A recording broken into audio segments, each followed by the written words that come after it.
Hello, hello, hello. We are going to be talking about the absolute state of Marvel Comics, and I'm going to do my whole intro, but first, I need to know if you guys can hear me. That is the key right now. Can you hear me? If you can, leave it in the chat. If you can't, then obviously I will have to do something about it. So I'm just waiting for you guys to be able to hear me, or let me know if you can hear me or not, and then I will really get this going. I'm watching an ad on my own stream, which is hilarious. Hello? Okay, boom. I can hear it. There's some static. That's strange. Why is there static? I gotta figure out why that is. Tell me, is there still static? Things are strange. That's not a good thing. It's not good for things to be strange. There's some static. That's strange. Why is there static? I gotta figure out why that is. Yeah, hopefully I can fix the static issue because I don't want that. Things are strange. That's not a good thing. Why am I very loud? I am always loud, aren't I? We finally got static. Let me see what I can do about the static issue real fast, if there is a thing I can do.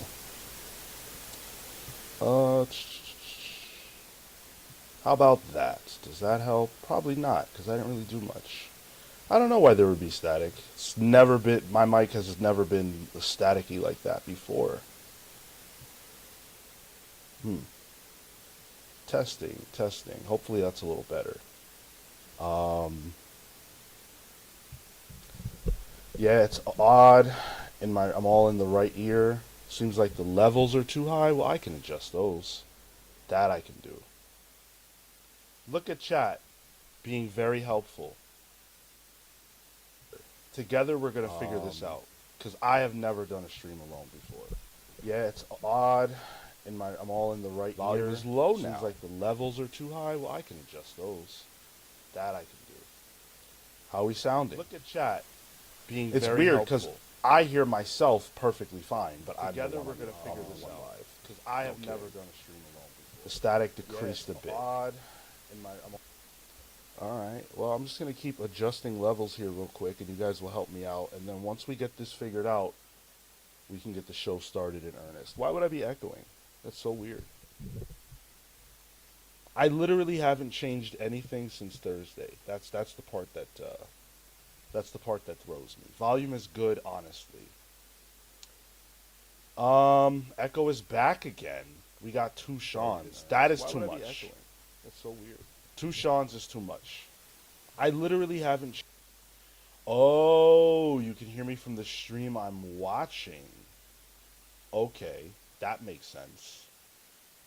The state of comic pals, can't hear them. Okay, well, how about now? Is there echo now? Because I turned off my stream, so you shouldn't be able to hear that anymore. Sorry for doing IT live, but I'm a scrub. So, we will get this figured out. How are we sounding? The static is all left ear for some reason. We got the echo figured out. Spidey getting his revenge after getting buried Thursday night. No echo. Quite a hiss. You're all good. Alright. The static is... I don't know what to do about the static. That's very strange.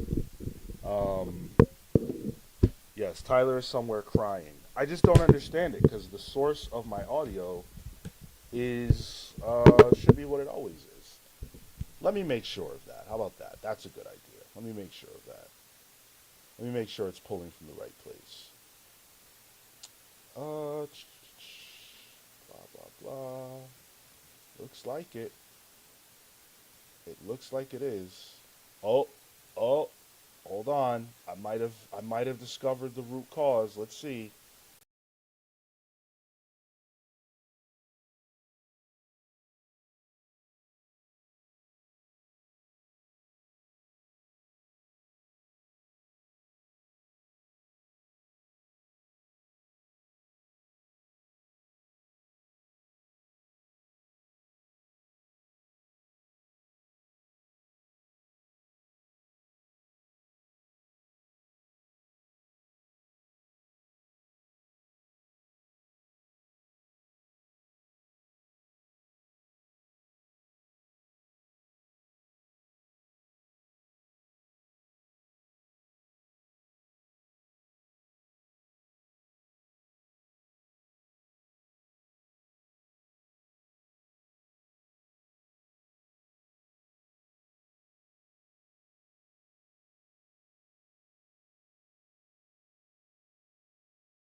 Hello?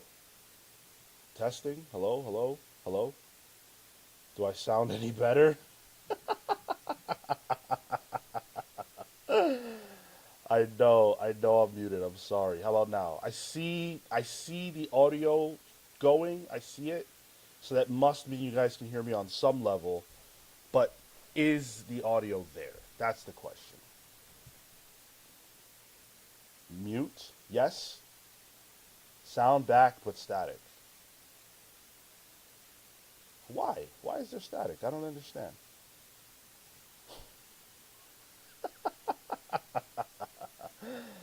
Oh man. I'm laughing through it because there's nothing else I can do. Um, bit of static. How bad is the static? Can I do the show with the static? It's kind of endearing, but it feels like I'm watching my uncle host a live stream. Listen, comically optimistic. A, I may be an uncle. B, I may be old enough to be your uncle. But C, I'm doing my best over here. Hey, it's fixed. Look, I'm doing my best. I will keep trying to fix it throughout if I can. If you guys keep giving me good advice, I'll do my best. But for now, I'm going to do the show. All right? Because who the hell knows what's going on with that? I'm going to do the show. So here we go. For the first prolonged period since the New 52, Marvel is no longer the industry leader from a sales perspective. The deeper you look at Marvel's situation, however, the worse it is. Between over-reliance on blind bags, constant relaunches and cancellations, and creators seemingly jumping ship for DC, the story of Marvel in 2026 is a death of 1,000 cuts. We'll go over as many as we can to analyze Marvel's current state and discuss whether righting the ship is even possible this year. That is my big concern. And we're going to have to get into all of that here this week on the Comics Pals. Joining me this week to have the conversation are you guys. You guys are my special guests. You are the second, third, or fourth pals at this point. You've been helping me with the stream audio. Again, uh, which we're having a disaster, but it's okay. We ball, as you guys say. The other pals had things to do, and I didn't. So I decided, let's do it live, fuck it, and have a blast together. Hopefully we can enjoy ourselves, and you guys will have a fun time. So we're going to talk about Marvel. Marvel is in a weird spot, right? We all know that. And it feels like it's getting weirder. Marvel this week had several pieces of bad news come out that I've been really surprised by, some of which you may not have even caught. So that's why I thought it was important to do this. And I said death of 1,000 cuts, and it really feels like Marvel is this body, and somebody just keeps coming around with a fucking knife and just shot all over their body. It's like Victor Zsasz, right? Found the body of Marvel and decided to make it his playground. Because this company, it feels like everything that they touch turns to shit. The opposite of the Midas touch. And it's not because I think that, it's not because I think Marvel is all bad. I do think that Marvel has good things going on. I just think that when we're talking about optics, right? When we're talking about um, impressions, Marvel looks really bad. They look really bad. So we're gonna get into all that. Again, I'm sorry for the audio. I'm doing my best. This is a solo dolo job, and I'm using the same mic and everything else. So I'm not sure where the static is coming from. That's something I'll have to figure out off stream. That being said, that being said, as far as the GOAT game, as far as super chats, obviously I don't have a wheel, but I figured out some fun things that we can do in lieu of that. So every time that you guys spin the wheel for $10 or more, I'll give you, and you choose it in your super chat, a fun fact about me. I'll drink water because I'm gonna need water. Solo job, I'm not drinking water unless you guys tell me to. So this is gonna be crazy. And favorite comics, I'll tell you one of my favorite comics. Okay. So a fun fact, I'll drink some water, or I'll tell you about a favorite comic. And if we hit the 10 out of 10 goal, which I'm about to set right now, if we hit this goal, we'll play the GOAT game. We will play. But because there's no wheel or any of Tyler's technology, I'm going to set a Q&A, and whichever character gets the most nominations is the one that I'll do. CW said, Sean is just going to argue Jean Grey's the GOAT. First 100% convinced poll. Maybe I shouldn't do GOAT. Maybe I should do WOAT. We'll see. We will see. But yeah, yes, MX Mothman, there is an audio issue, unfortunately. I don't know what to do about it right this second. But maybe we'll be able to figure it out before the stream ends. And then also, I wanted to welcome Kryptonic Man, who joined us at the Comics Pal Sidekick tier. And Comically Optimistic drops $2 on us and says, anyone else hyped for Zdarsky's Avengers ongoing? I definitely am. I will have a lot more to say about that in the future when we get to that topic. But yeah, I'm very excited about that. So the place I want to start with Marvel is with X-Men United.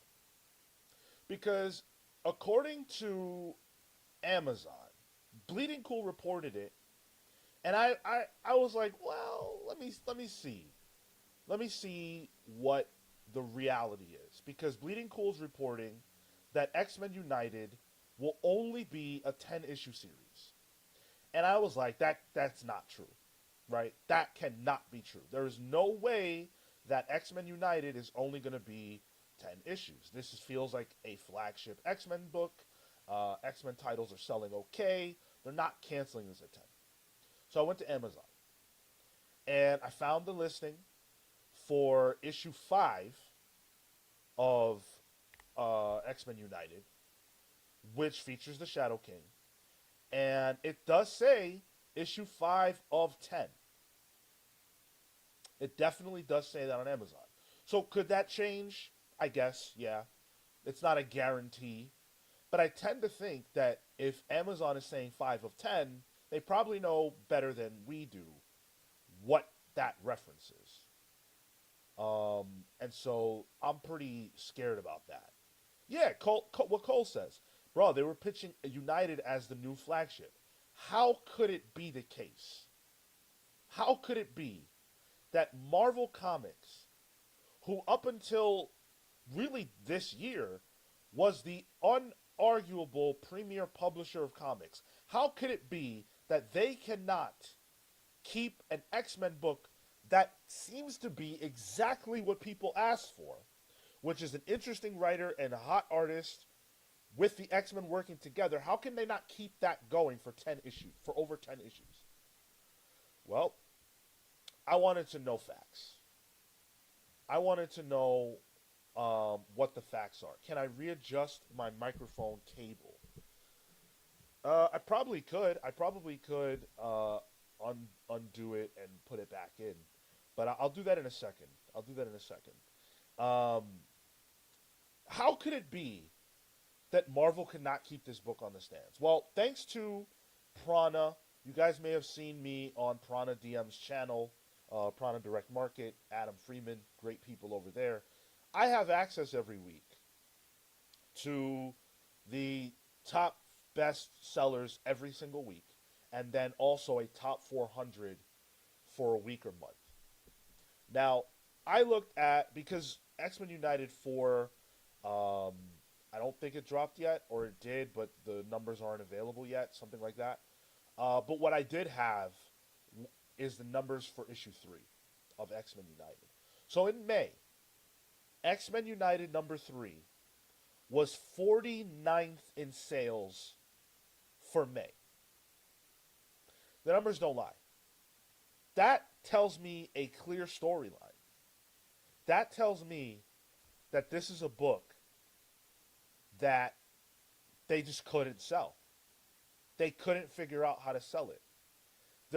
It's the Fizz is completely right. X-Men United has all the right parts, but the execution is a total mess. There's something very wrong with the execution behind this book. When I opened issue 1 and I found out that this is happening in the mind space, I tapped out. I mentally tapped out. I don't need that from the X-Men. If you're not going to get them in a school, or you're not going to get them on an island, or you're not going to get them in a town, something like that, then I don't need to be there personally.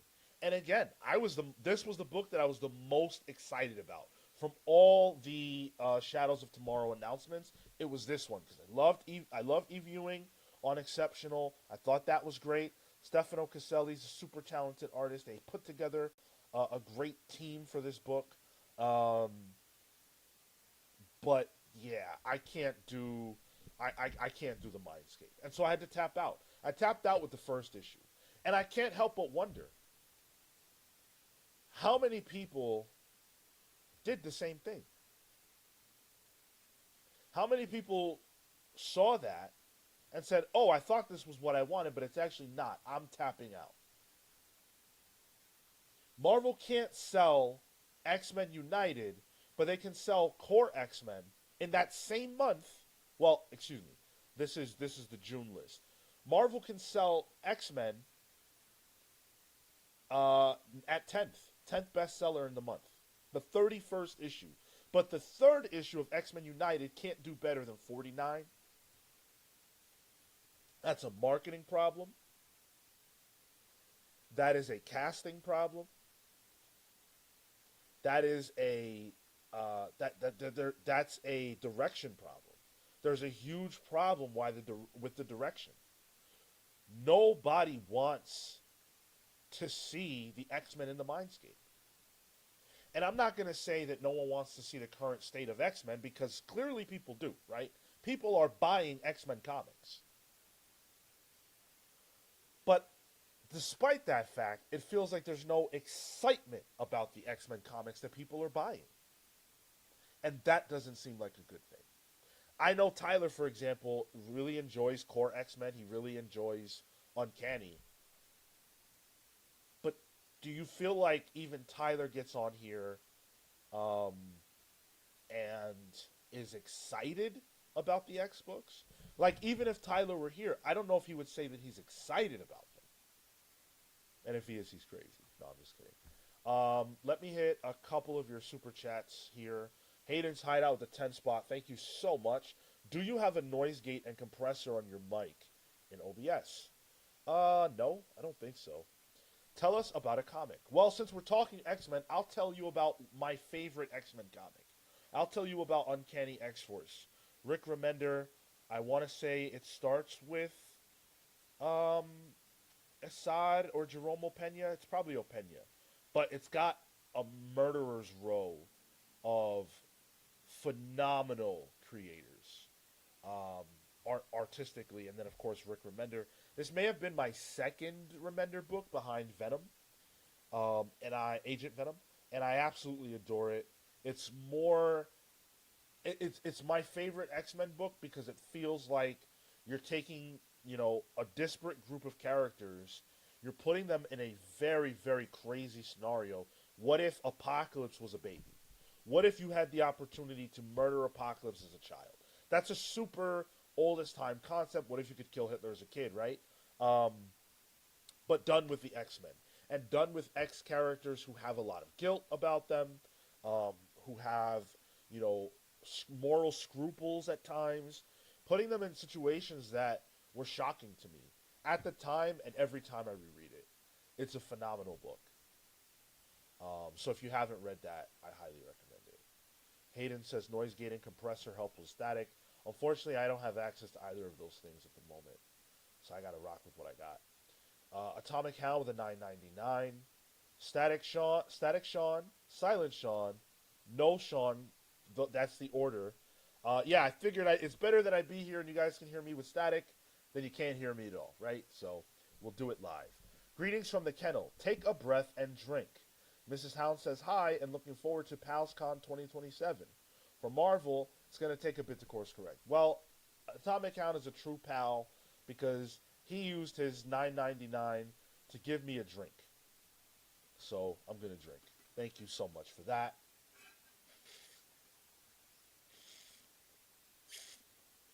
A little ASMR of me drinking for you, if you can even hear that.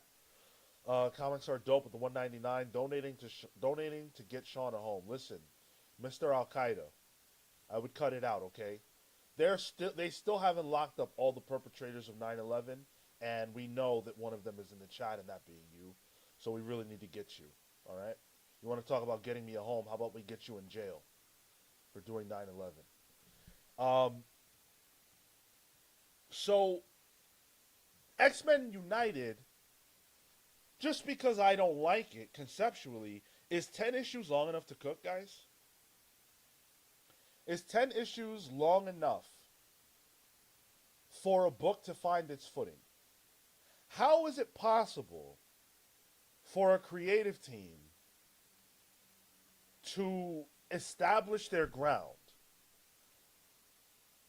See, guys, don't fuck with me. Like, you should, it's a bad idea to leave a comment testing me, BJ, because I know what you did. Don't fuck with me. You wait for Tyler or Marco, one of them, to come back. I'm not the one. Now, Marvel is a publisher that cares about the numbers, right? They're analytically driven. Marvel feels like it's producing content based on metrics and data. It reminds me of basketball teams that rely on analytics to the point where they forget about heart, that you have to get on the field, on the court and play. Marvel, to me, right now feels nearly devoid of a heartbeat. Books like Infernal Hulk, Mortal Thor, Cap, Daredevil, and certain others are the standouts that keep the blood pumping. But you better believe that any book, I don't care how much you love it, any book that is selling like X-Men United is selling ain't making it past 10. It's not happening. And that's a horrible feeling as a creator. How could you possibly, as a creator, sit there knowing you have 5 to 10 issues and do your best work? I feel like I would be intimidated by that fact. And then on top of that, Eve Ewing didn't make the choice to not have the X-Men be in the same space together. Eve Ewing doesn't have the power to make that determination. So Eve Ewing gets to come into a situation where she can't choose where the X-Men are at. She probably can't choose which X-Men she gets to use, but she has to make do with what she gets. And that's how you get the Mindscape. It's a have your cake and eat it too. And I don't think that works. I just don't. I just don't think it works. Hayden's Hideout with the $5. Thank you so much, brother. Another thing is Marvel is upping their $3.99 books to $4.99 this July. This was one of the factors that made me drop my Marvel books. That's crazy, because a lot of the books that Marvel is producing, I don't see how they're worth $4.99. I'm not going to be buying. I'm going to cut my Marvel pull list down to scraps if all of Marvel's $3.99 books are becoming $4.99, because then that means that the floor for Marvel Comics is $4.99, if that's the case, which I haven't seen that reported, but if that's the case, that's what that means. And I'm not with that. $4.99 floor, you can miss me with that. The aforementioned books, Hulk, Thor, Cap, and Daredevil, will be my Marvel pulls if that's true. I'll drop Spider-Man, because that talk, that Thursday fucking talk we just had, go listen to my rant about that talk. That was the worst issue of Spider-Man that I have read this decade. I've not been more disappointed. In fact, I would even be willing to step that statement up, because I'm willing to say that was the worst Spider-Man comic I've read since I've been reading Spider-Man comics actively. And I hate to get up on here and say that because I love Spider-Man and I'm enjoying this run. Hey, Comics Explained is in the chat. What's up, Rob? How you doing, brother? It's been a while. Good to hear from you. He says, Marvel's in a bad space, my guy. I thought that was a fun issue. Did you had fun? You had fun with Aunt May sitting her 30s something nephew down and saying, hey, you have a secret cousin. Secret cousin? What the fuck show am I watching? Is this General Hospital? Is this Days of Our Lives? I don't know. I don't know what I'm supposed to get out of that. I don't know what I'm supposed to get out of Peter having a secret cousin. It feels like a roulette wheel was spun. And that's the thing they landed on. But hey, I'm glad it's not the Spirit of New York. I'm glad they chose Secret Cousin over Spirit of New York because that was the dichotomy. We were either going to get the Spirit of New York, which, like I said Thursday, is just that fucking guy at the end of the first Spider-Man movie throwing shit at the Green Goblin. My man said, bang. He said, you mess with one of us, you mess with all of us. That's not a character that Marvel needs.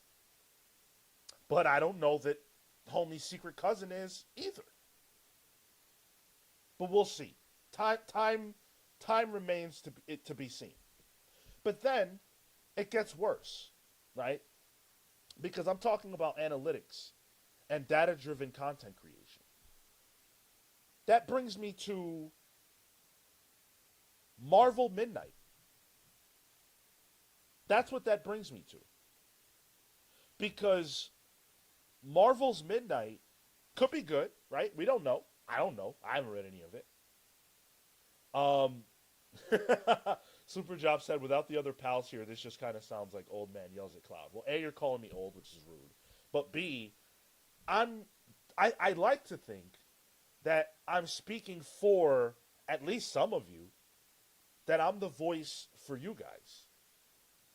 Because this is what I think we're feeling. This is certainly what I'm feeling.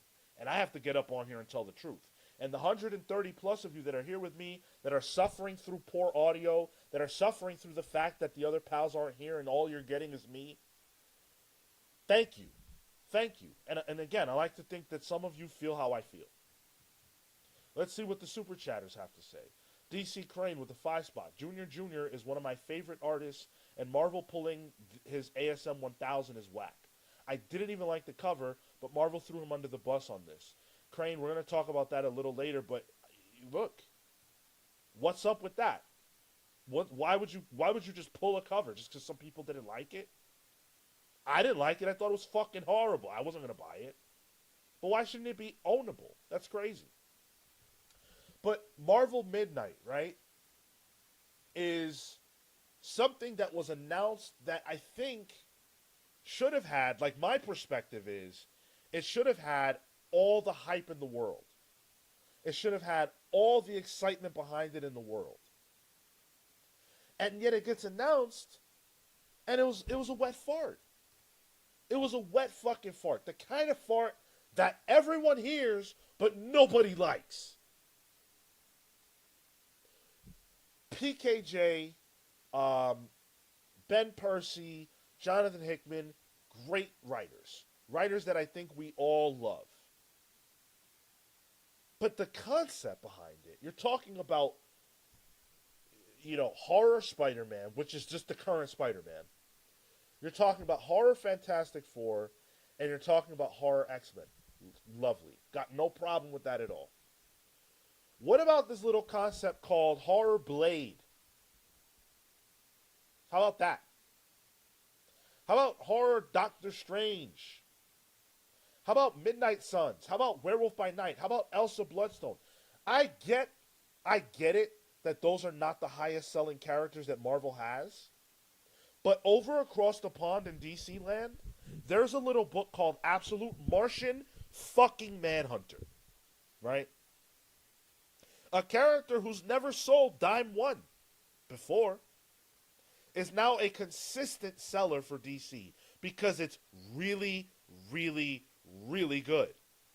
So what if, Marvel loves the term what if, What if Marvel made the decision to put the muscle behind these creative teams, but also let them run wild on the characters that they want, not the characters that the algorithm says are the ones that will sell the best? Because that isn't working anymore. We see it not working for Marvel. We see it not working. The sales for Midnight aren't in. Pre-sales aren't in. But hype is in. And hype feels very, very, very low right now. And I hate that fact. I hate that fact. Because make no mistake about it. The topic of this video being what it is, I bleed Marvel red. Okay? My birthday is 6/16. I was born to be a Marvel fan. Born for it, bred for it. But I sit here in front of you right now, extremely disappointed in the state of Marvel because it just doesn't feel like they're putting their best foot forward. It just doesn't. And I don't get on here and take any joy in ranting and raving about my favorite company, my favorite publisher. But this is where we're at right now. Comically optimistic with the 20 spot. Wow, thank you. I'm going to be honest. I got on here expecting nothing. I expected under 100 views. I expected no super chats. So genuinely, thank you. You guys are really making me feel good right now. I'm working hard. Marvel's prices are at an all-time high, and every other page is an ad. Pick one. It sucks that the infrastructure is failing because we are moving in a good direction with Zdarsky and PKJ behind the scenes. Yeah, Zdarsky, that's another name. That's another name. Who's doing great work. Captain America is my favorite Marvel ongoing right now, probably. And yeah, like I don't know how you have that kind of a roster and can't deliver the goods. These are not scrub creators by any means. Comically Optimistic wants me to shout out an underrated Bendis book. I came prepared for that exact prompt, dude. That exact prompt. Scarlet. Okay? Scarlet by Brian Michael Bendis, and I'm pretty sure it's Alex Maleev on art.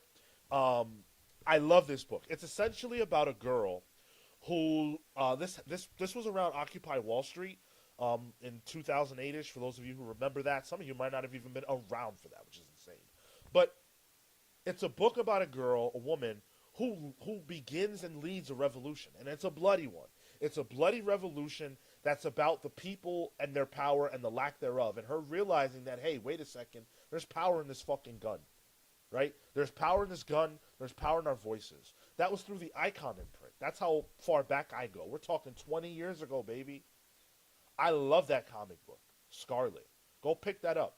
It's Alex Maleev on art, and Bendis at a time where for me, Bendis was still at the height of his powers at this point in time.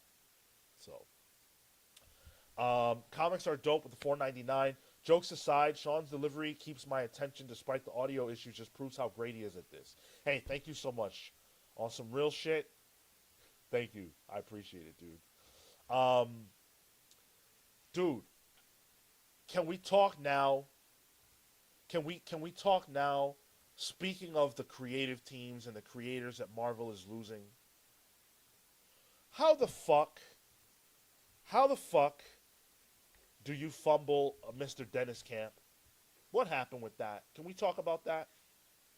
Because according to reports, Dennis Camp is DC exclusive now. Now, you might be wondering, what does that mean? In a world where you've got a Josh Williamson who's working at DC, working at Image, and working at Marvel all at the same time. What does exclusivity mean? Well, that's a murky question right now. But it tends to mean that the person who's under the contract cannot work for the other big two company. Now, of course, you have Chris Condon working on the Ezra Kane story with Jacob Phillips. Great. But I bet you won't see a Chris Condon nothing from DC that involves any superhero at all. Right? I'm willing to bet that the same is true in this case for Dennis Camp and Marvel. I don't think that Dennis Camp is going to be writing for Marvel anymore. I don't. If this rumor is true, which for his part, Dennis hasn't commented on it. I think I saw him tweet something like "I love being in comics" or I love writing comics," something along those lines. Not confirmation, not even a commentary. How do you fumble Dennis Camp? He's the belle of the ball right now. He's the belle of the ball, and you couldn't keep him. And by the way, the books that Dennis Camp is most associated with came through you. They came through Marvel. Dennis Camp built his name at Marvel Comics. But the end of the Ultimate Universe right now is actually hurting his name value. It's hurting his name value. Camp's consistent stance that he thought the universe would end would continue, despite that not being the case. The fact that right now DC is letting him run wild with Absolute Martian Manhunter in the universe that's selling the best, and we already know he's got an upcoming collaboration in mainline with Javi on a new DC book.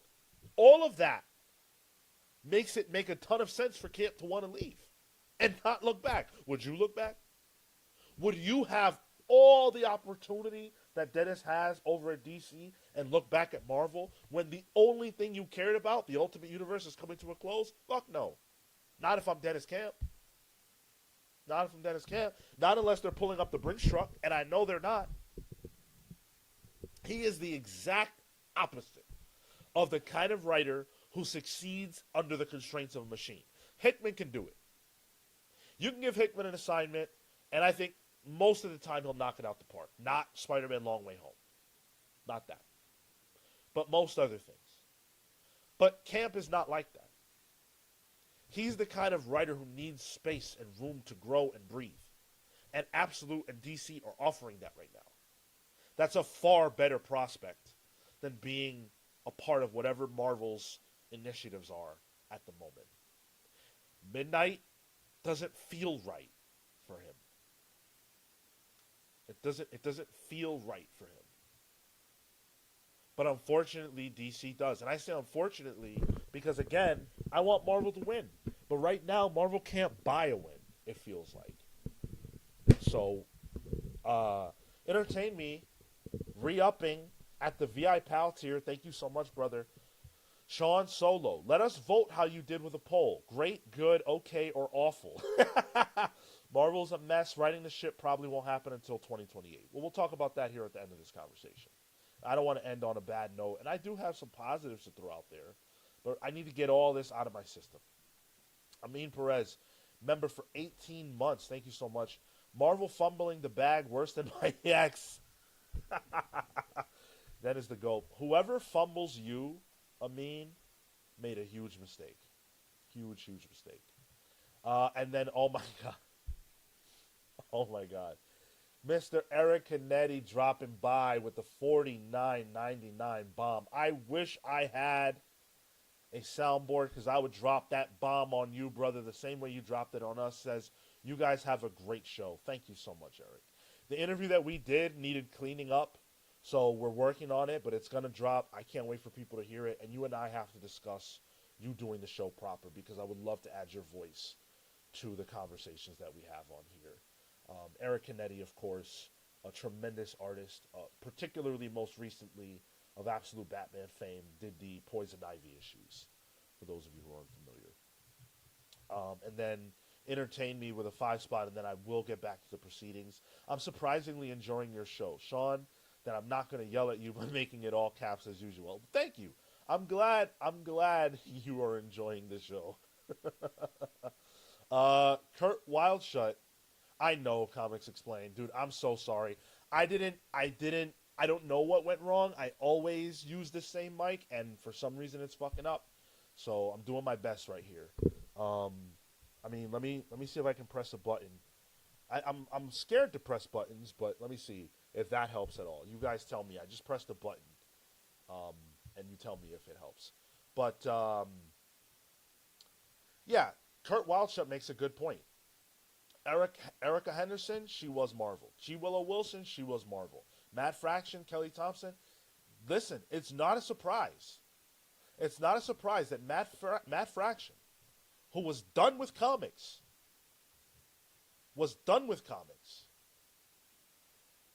returned to comics, but returned to them for DC, for Batman.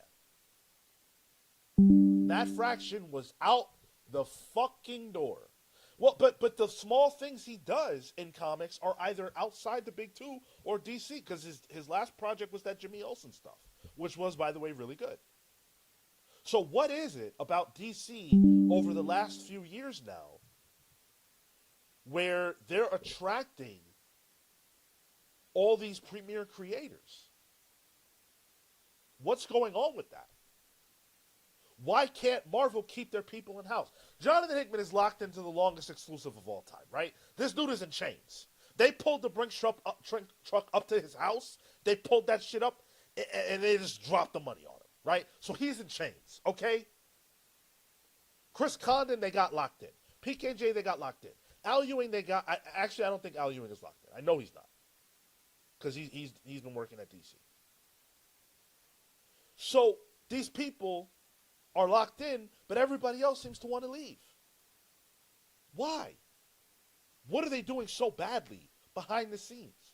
Oh, well, there's a story that broke, and it broke because it was reported on by creators themselves that Marvel Comics is having a problem with payment. What? Marvel Comics is having a problem with payment now. That's what we're hearing. Greg Capullo took to social media. Everybody knows how big of an advocate Greg is for his collaborators. He took to social media and said, "My longtime friend and inker Jonathan Glapion, despite my intervention, cannot get paid for work rendered months ago from one of the big two. Hint, it ain't DC. Just outrageous, shameful, totally unacceptable." Now, Jonathan Glapion, of course, is a longtime collaborator with Greg Capullo. They worked together on Batman with Scott Snyder and other things. And, of course, Glapion is working right now in the Spawn space. But so Glapion then jumped into the conversation and said, despite turning the work in before the deadlines given, 5 covers inked in the middle of drawing and inking my own book. Unreal. Still no reply to my email. Well, as it turns out, there may be not a good reason, but a reason that doesn't have to do with Marvel proper for this. Because it seems as though, according to Bleeding Cool, Rich Johnson, it seems as though this is due to the fact that Disney laid off all those people. Remember when Disney did those layoffs a couple weeks ago? It looks as though this is due to that. Can you imagine?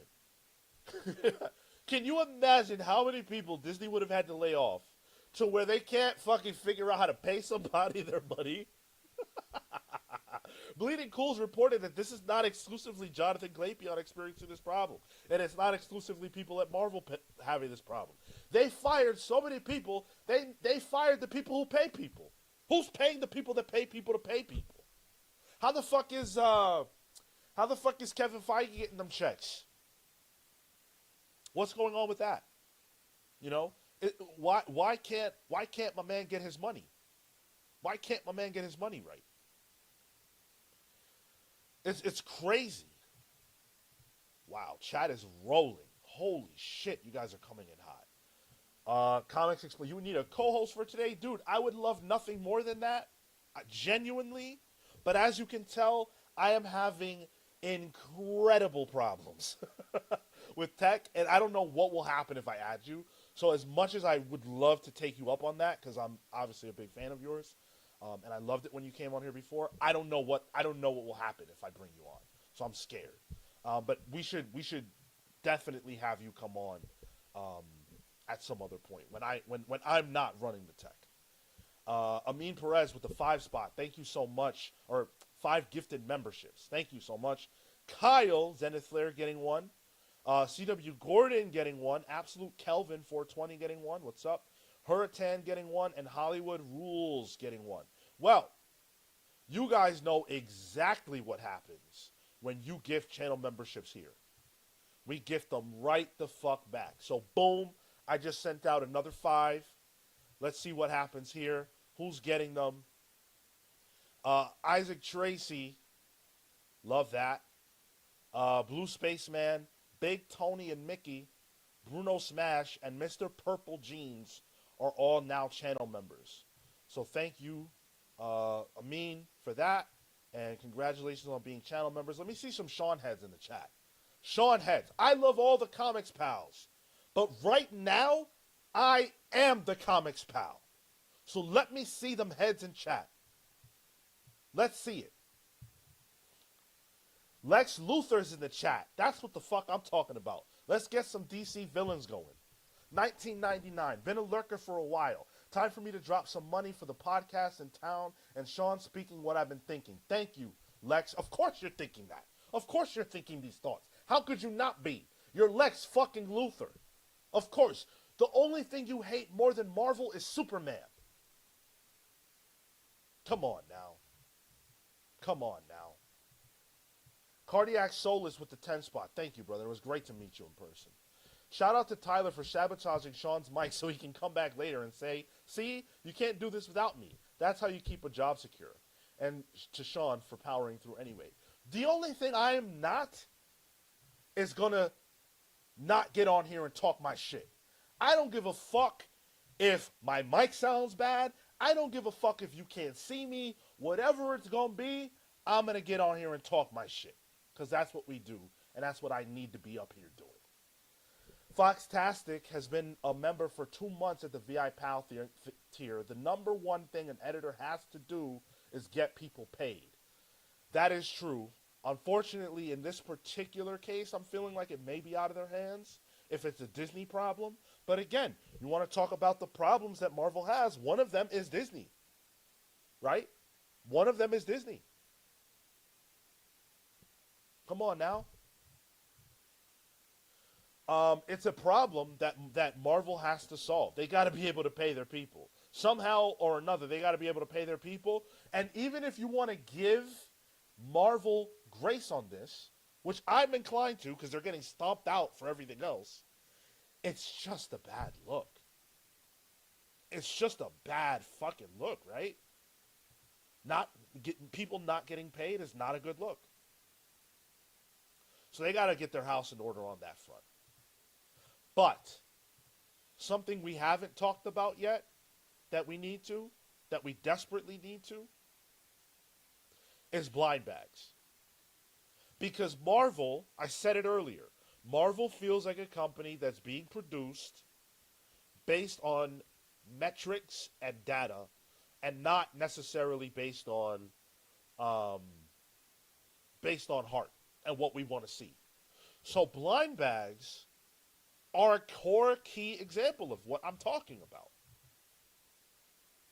Marvel released the Endgame blind bags, which people were less than thrilled with. I remember that. I remember people being pissed with the fact that they were opening cover A's in their blind bags. Daredevil had the same problem, I'm pretty sure. Just cover A's all over the place. And then there might have even been damage to the blind bags. Their first at bat with blind bags, and they fuck it up, right? Daredevil's blind bags I thought were awesome. I got what I wanted. I was happy. That went well. The 616 day blind bags are $15. $15 for 2 comic books and a mask, right? This Dr. Doom mask right here that they gave away. Now, I love it, right? I love it. I think it's cool. I'll wear it right now. Oh, I can't get it over my fucking headphones. This is what we'll do. I'm Dr. Doom now. And I'm here to say, this shit wasn't worth $15. Even with my face on it, it wasn't worth $15. $15 fucking dollars.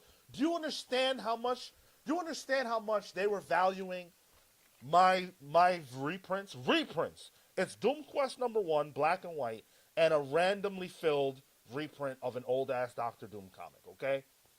Do you understand how much they're valuing my reprints? How much do you think this mask costs to make? They give this shit away for free, okay? They were valuing those comics at about $37 a comic. That's too much. To me, that's too much. I'm just kidding. But in July, we're getting Queen and Black blind bags. And then September brings the DNX blind bags.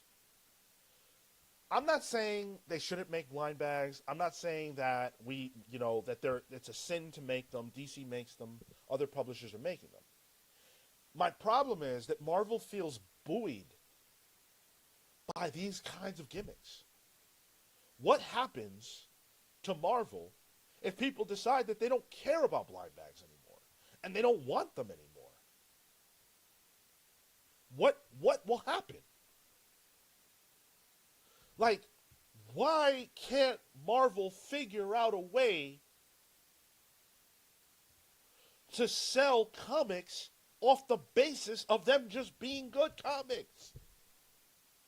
What the hell is happening financially at Marvel that Dan Slott has to get on podcasts and tell you need to go support his book just for it to get more than 5 issues? More than 5. I'm not calling Dan Slott out for that. Dan Slott did what he needed to do. That's the job. He did his job. Leave that man alone. I'm calling Marvel out. Because why should Dan Slott, a legend in this industry, who should have the fucking clout to get 10 issues guaranteed of Spider-Man? Not even Storm, not Vixen, not Black Cat, not any of these people. Not Man-Thing, not Howard the Duck, Spider-Man. The most marquee character. The only character that exists bigger than that in comics is Batman in Big Two comics. And they can't figure out how to get 10 plus issues out of that. There's something wrong, severely wrong, inside the house. Severely wrong. When you can't sell 10 issues of Spider-Man at a bare minimum. Come on now. Comics Explained, Rob says, I never cared about blind bags. I buy them because they're fun. I buy them because they're kind of fun. And I'm a card game player. So for me, when I see a blind bag, I think about comics. Or I think about cards. And I love the feeling of the random element. But I might have to fall back. Steve Canaris says, Marvel isn't doing anything different than they've been done for 20 years. It's just that DC did do something different and they can't keep up. Well, I disagree. I completely disagree. Because if you're talking about going back 20 years, I was there for that. And 20 years ago, Marvel was putting out great comics. Marvel was putting out great comics done by great creators. They had arguably the better creative roster than DC did. It's the flipped scenario that we're in right now, creatively, where people used to say that Marvel had the better creators. People always said Marvel had the better writers, DC had the better artists, and that was bullshit. Because DC didn't even have the better artists. So yeah, I disagree. I don't think Marvel was doing this 20 years ago. I think Marvel was doing this 30 years ago. 30 years ago, yeah, Marvel was on every bandwagon. 30 years ago, Marvel was getting it off gimmick.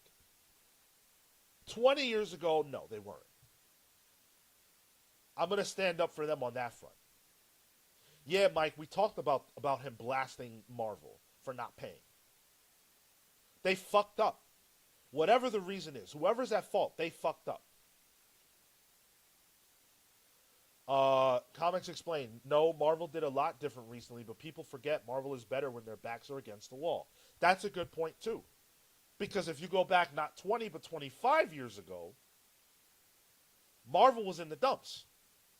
It took Ultimate Spider-Man to save their fucking ass in the Ultimate Universe.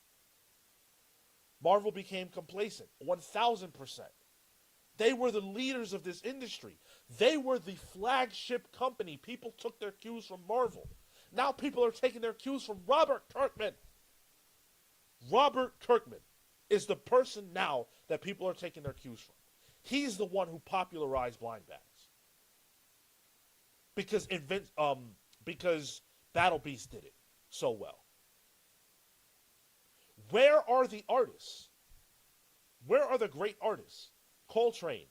They told Sean Gordon Murphy, no, to a White Knight style X-Men reinvention. Why? Why? Who cares if it's not mainline? There's a White Knight. There's a White Knight universe. Who buys that and goes, "Oh, this isn't mainline. What the fuck is this? I don't understand this." How can you say that? That's not the case. Everybody likes the White Knight. And if you don't like White Knight, that's okay, but it sells well enough to the fact that we've been getting it for almost 10 fucking years. It's been so long with this White Knight stuff. I love it. And imagine if he had done the same thing with the X-Men. Would you love it? Would you love those comics? Maybe, maybe not. But would it make money? Yes. Yes, it would. And I'm pretty sure I would love it. And it'd be creatively driven because it's coming from the mind of one guy. Whether you like it or not. Give DWJ that Wolverine ongoing. I agree. I agree. Throw him a bag. Where's his bag at? To do top to bottom books for Marvel again. That's the problem. They don't want to pay a good rate. They don't want to pay a good rate. It's clear. It's clear. You cannot argue with that fact anymore. Marvel does not want to pay what creators are deserved in order to keep lining their pockets. DC's paying. DC got Dustin Nguyen. They got Jim Chung somehow. I don't know where the fuck they found Jim Chung to do interiors. Are you kidding me? Rob, I would love nothing more in this moment than to bring you on board, brother. It has absolutely nothing to do at all with you. It is purely about my fear. I barely got you people hearing me, right? And I don't know how many people have tuned in and said, said, this dude's audio sucks, so I'm gonna get out of here. Oh, that's true. I could do voice only. I could do that, Rob. We could do that.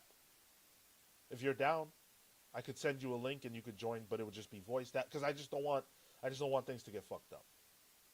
But Hayden is right. Yeah, last year Dustin the one was talking about payment issues as well.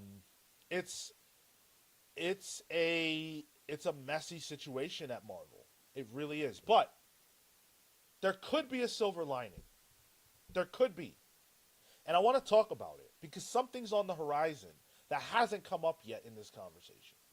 Before we get to that, I want to shout out the people who make this show possible every single Saturday, every single Thursday. The guys who support, the people, the pals who make this show possible. That's you. The patrons, thank you all so much. You guys make this possible every single week. I got to meet a bunch of you at Heroes Con this past year. We got to make that Pals Con every year. I'll be there. Dr. Doom will be there. Hopefully you will be there. Special shout out to our Pals vs. Legends, the Hound of Justice, Atomic Hound, Starcross, Catherine Stars, the Spear of Judgment, Jay's Jumble, Safe Haven, Hayden's Hideout, the Red Spiral, Spiral Storm, Jesse and the Juggernaut, Kyle the Zenith Flare, Panda v Panda, Ted Wong, Adam Solis Smith, Sam the Last Young Renegade, Blur Jekyll Jose, Entertain Me, Peter Living Lightning Electric, Shalom Paladin, Warburg, Jamzilla, The Party Animal, Cosm the Andric, Chris the Cure Coleman, and thank you to Pals vs. members, Brian Demolisher Opozo. Oh, Brian Acosta as well. I got to make sure to shout my brother out. Thank you to Pals vs. members, Brian Demolisher Opozo, Kefis the Incorruptible, Momentum Mike Elliott, Dan the Truth Trudeau, Marley Manastorm, Slow for Old Dameron, Christian Uncaged, The Spear of Justice, Izzy's Issues, Robert Runback, Cashaback, Pete the Dreamweaver Collins, James Just Jamming Jones, Paul Powerhouse Smith, Neon Knight the Cosmic Avenger, BJ Kicks of Comics Are Dope, The Grand Alchemist, Chop Harder Alchemist, and John Barrier B. If you did not hear your name, and you're supposed to, stay tuned because you will a little bit later. This situation with Marvel scares me. It does. It scares me as a long-term reader of Marvel that we can't get guaranteed 10-plus issues of Spider-Man by Dan Slott. The person who was the main writer of Spider-Man 10 years ago, who still manages to make sales in comics. He's doing Superman Unlimited across the pond, and he's doing fine. But for some reason, they can't sell his Spider-Man comics. Okay, fine. But what about Marvel's recent cleaning house? We talked about Disney's layoffs. How did those layoffs impact Marvel's future? We know Kevin Feige's putting his people in. Brad Winderbaum, who's one of Kevin Feige, he might as well be Kevin Feige's right-hand man, or at least one of them. Maybe he's his left-hand man. Brad Winderbaum is coming in. So we've got Brad coming in.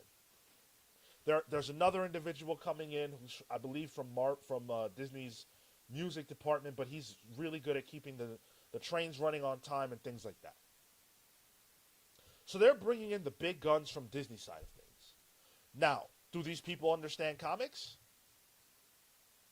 Do these people know how to? Okay, Comics Explained. I'll get you. I'll get the link to you.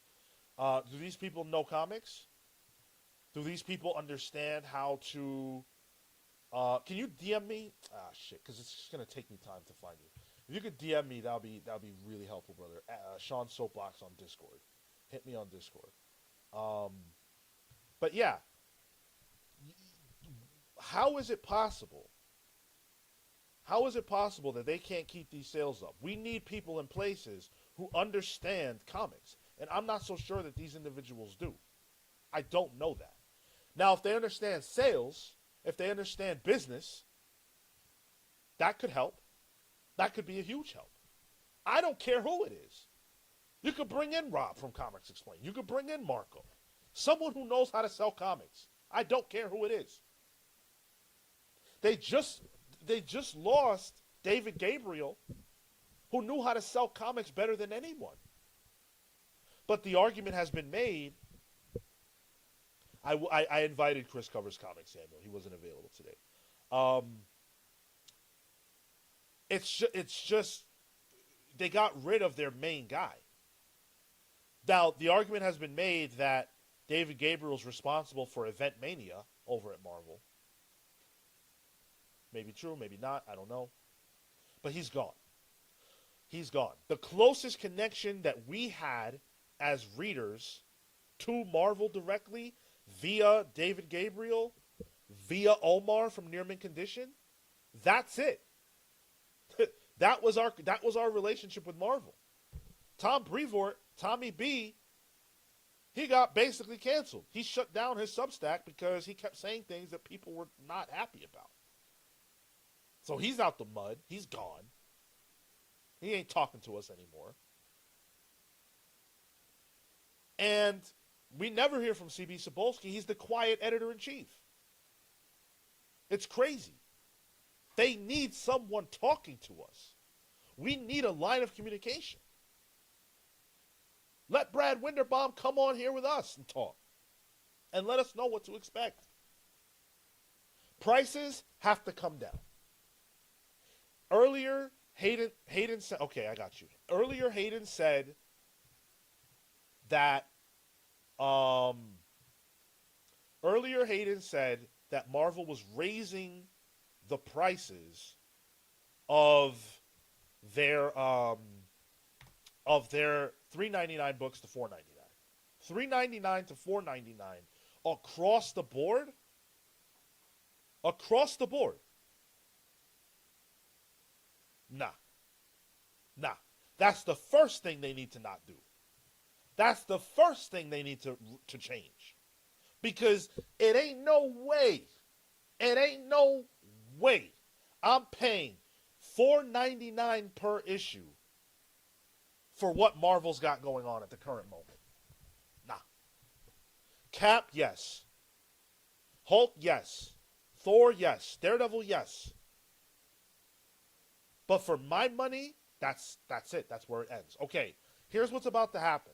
I'm about to add Rob. I hope the stream doesn't break. But if it does, I'll do my best to get it back. But here we go. Here's Rob. Boom. Rob, you with me? Oh, there. I can't hear you. So I got to figure out how to make you. I have it up. I have Zoom audio up. Um, I have to figure out why we can't hear you. I'm gonna try to work on that while I talk. Unless Rob, it could maybe if it's something on your side. I don't know. Let me see if I can. Let me see if there's something I can do here. But I just don't see the Zoom audio. Uh, Zoom audio. It's up. Yeah, it's up. But yeah, Marvel has to figure out how to lower prices of comics. They silenced Rob.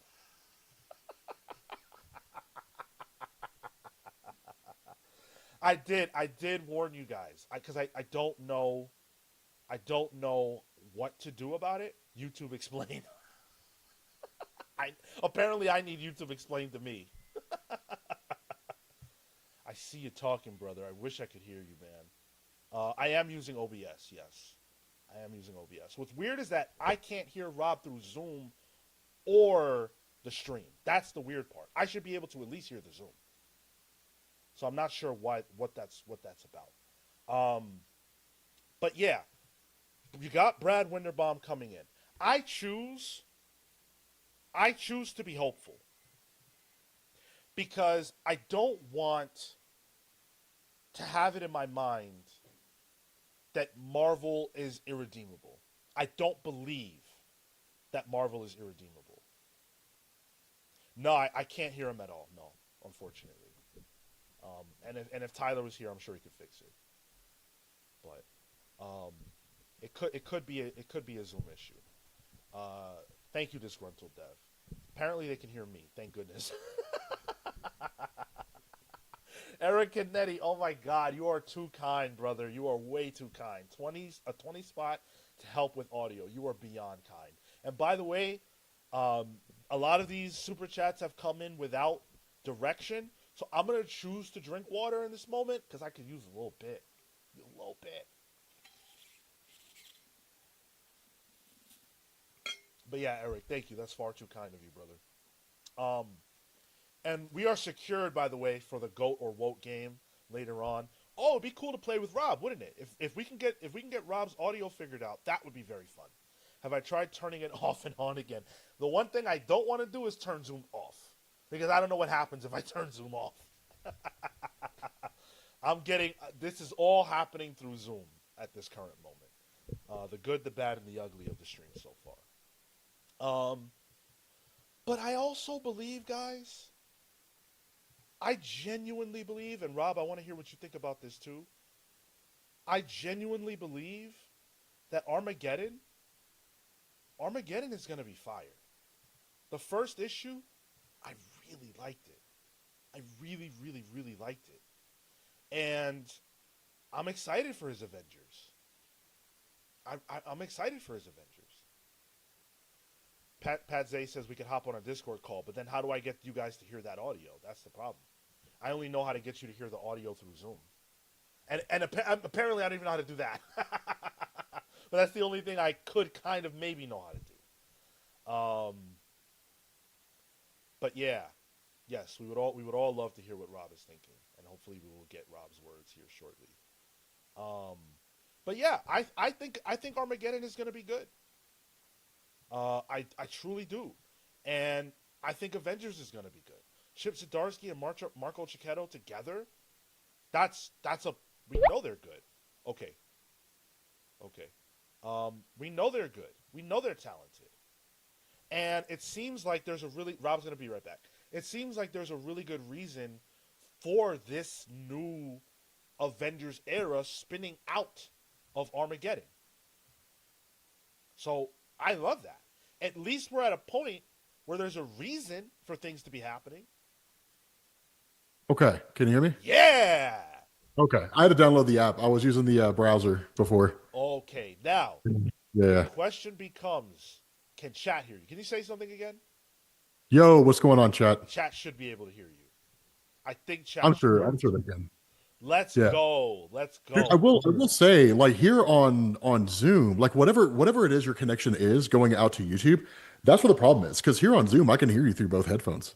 So your microphone and everything's hooked up right. It's just whatever's going on with Zoom is where it's wonky.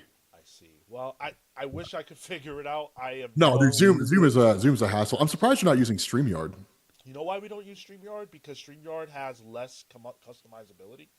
Um, Oh, okay. yeah, most of the StreamYard streams I see, all respect to the streamers, they just don't look great. Oh, okay. But Hold on. Why am I so far away on your on your stream? I'm like all the way off to one side. I don't know. And I could. No, that's fine. I can change my I can change my thing. Yeah, okay. So they said our audio is on different levels. Okay, guys. Um Let me know if the audio is on the same level now. Because I don't want to like drown you out on your own live stream. I think you're probably going to drown me out on my own live stream for the simple fact Well, they could only hear me through one ear. yeah, I mean I can turn down my own audio. So without like independent of you. So Okay. yeah, so that way it doesn't that way like we're both talking on the same in the same way. So we're not like drowning, I'm not talking over you or anything like that. Well, how are you, Rob? It's been a minute. How are you doing? Oh, I'm good, man. Yeah, just keep it on, keep it on. So I don't know, man. Like it's. I saw your live stream where you were like, "Let's talk about the current state of Marvel," and I was like, "Oh my god, I need to talk to Sean about this," because I don't know, man. It's weird. People don't hear me talk about my thoughts on Marvel, so they assume that I'm just like, yeah, Marvel's amazing. Um, no, Marvel's screwed. Like dude, it's so wonky.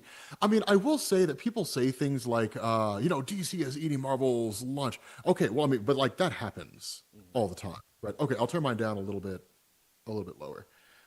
That happens all the time, right? I mean, it's a cycle, right? Like Marvel overtakes DC, DC overtakes Marvel. Like, that's just the way the beast goes. But because I mean, I'll say like even right now, after all new, all different Marvel and DC Rebirth, I mean, Rebirth was way better than Marvel was.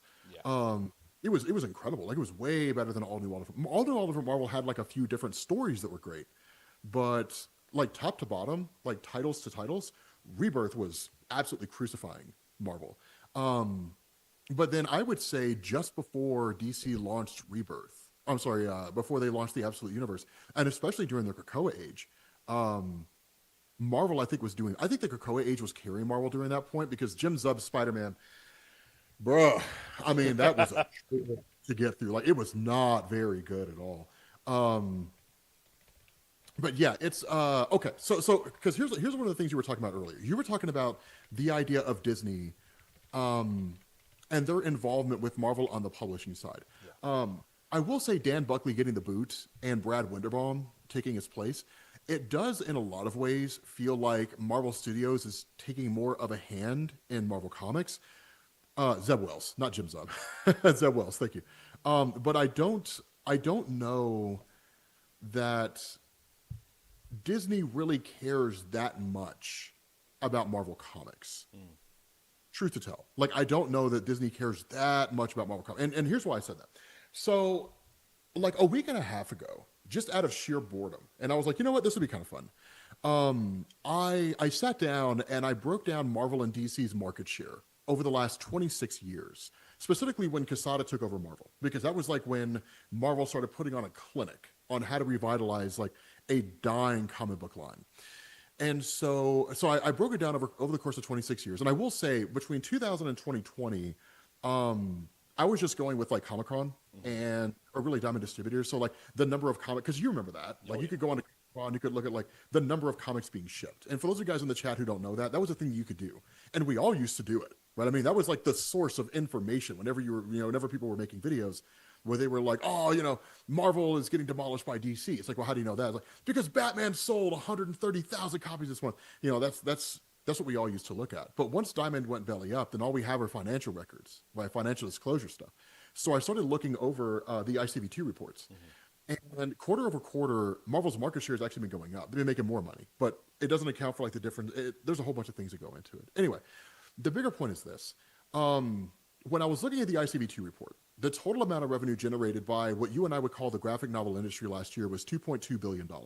Now, that number's a little inflated because it's not just Western comics. It's printed webtoons and it's manga and all kinds of stuff. So, but nonetheless, Marvel's market share last year averaged 37.5%. Now, $700 million is 37.5% of $2.2 billion. So, best case scenario, that's the amount of money that Marvel's making.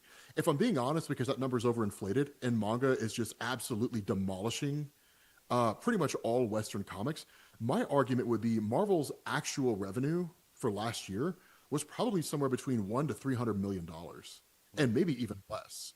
Right. So then you take that number and you start taking away, right, the cost of like running a business, right, maintaining the New York offices, assuming they don't own the building outright, overhead costs for the actual staff who are on a salary, and then paying freelance writers and artists, which according to Greg Capullo, they're not doing any of that stuff, right? Any number of those factors that go into it, and Marvel's not making that much money, right? The amount of money that Marvel's actually generating, it's probably the amount of money that Disney spends on office supplies, right? So I don't think Disney really gives a shit. Are we allowed to cuss on the stream? Oh, I don't. fuck yes. Okay. I don't think Disney gives a shit about how much money Marvel Comics is actually making. I mean, I think they're like, make something, right? Like justify your existence, but I don't think they're like Marvel Comics needs to be making more money year over year. I mean, maybe they are. Right? I mean, Disney loves money, right? Disney loves cash. I mean, who the hell doesn't? Right? And Disney wants to make money. But here's the funny thing that no one talks about, and I have not seen anyone talking about this. Right? You did mention the layoffs from Marvel, but that's like one part of it. So whenever you're talking about publicly traded companies, Fortune 500, Fortune 100, whatever, Disney being an example of that, whenever the old CEO is on their way out and the new CEO is stepping in, you get these press tours, and it's just designed to like reassure shareholders. The new CEO is like, hey guys, so I'm not going to fuck up the company, and here's a bunch of interviews that show what my motivation and intention is. So Bob Iger, the former CEO of Disney, does an interview with Josh D'Amaro, the new CEO, and they do it on ABC News, and they're talking to David Muir, I think his name is, and David Muir asked the question about AI. He's like, what's your stance on AI? And Bob Iger is like, look, the cat's out of the bag. Right. I mean, we are never going to go back to a time when society functions where AI is not a thing. Right. This is the advent of the car. It's the creation of the internet, the discovery of electricity. Right. There's no unringing this bell. And then Josh D'Amaro piggybacks off of it. And it's like, well, I mean, to the point of the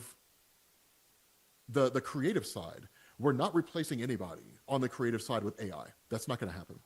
And he's like, but for everything else, no promises. And what happens? A month after Josh D'Amaro becomes the new CEO, what does he do? He cans 1,000 people, right? Finance, marketing, communications, Marvel Comics editors, all that kind of stuff.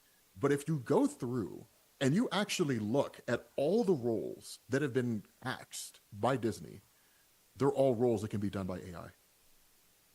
So what I think is happening here is I don't think Disney is doing a lot of what they're doing because they're focusing on Marvel Comics. I don't think they give a fuck about Marvel Comics.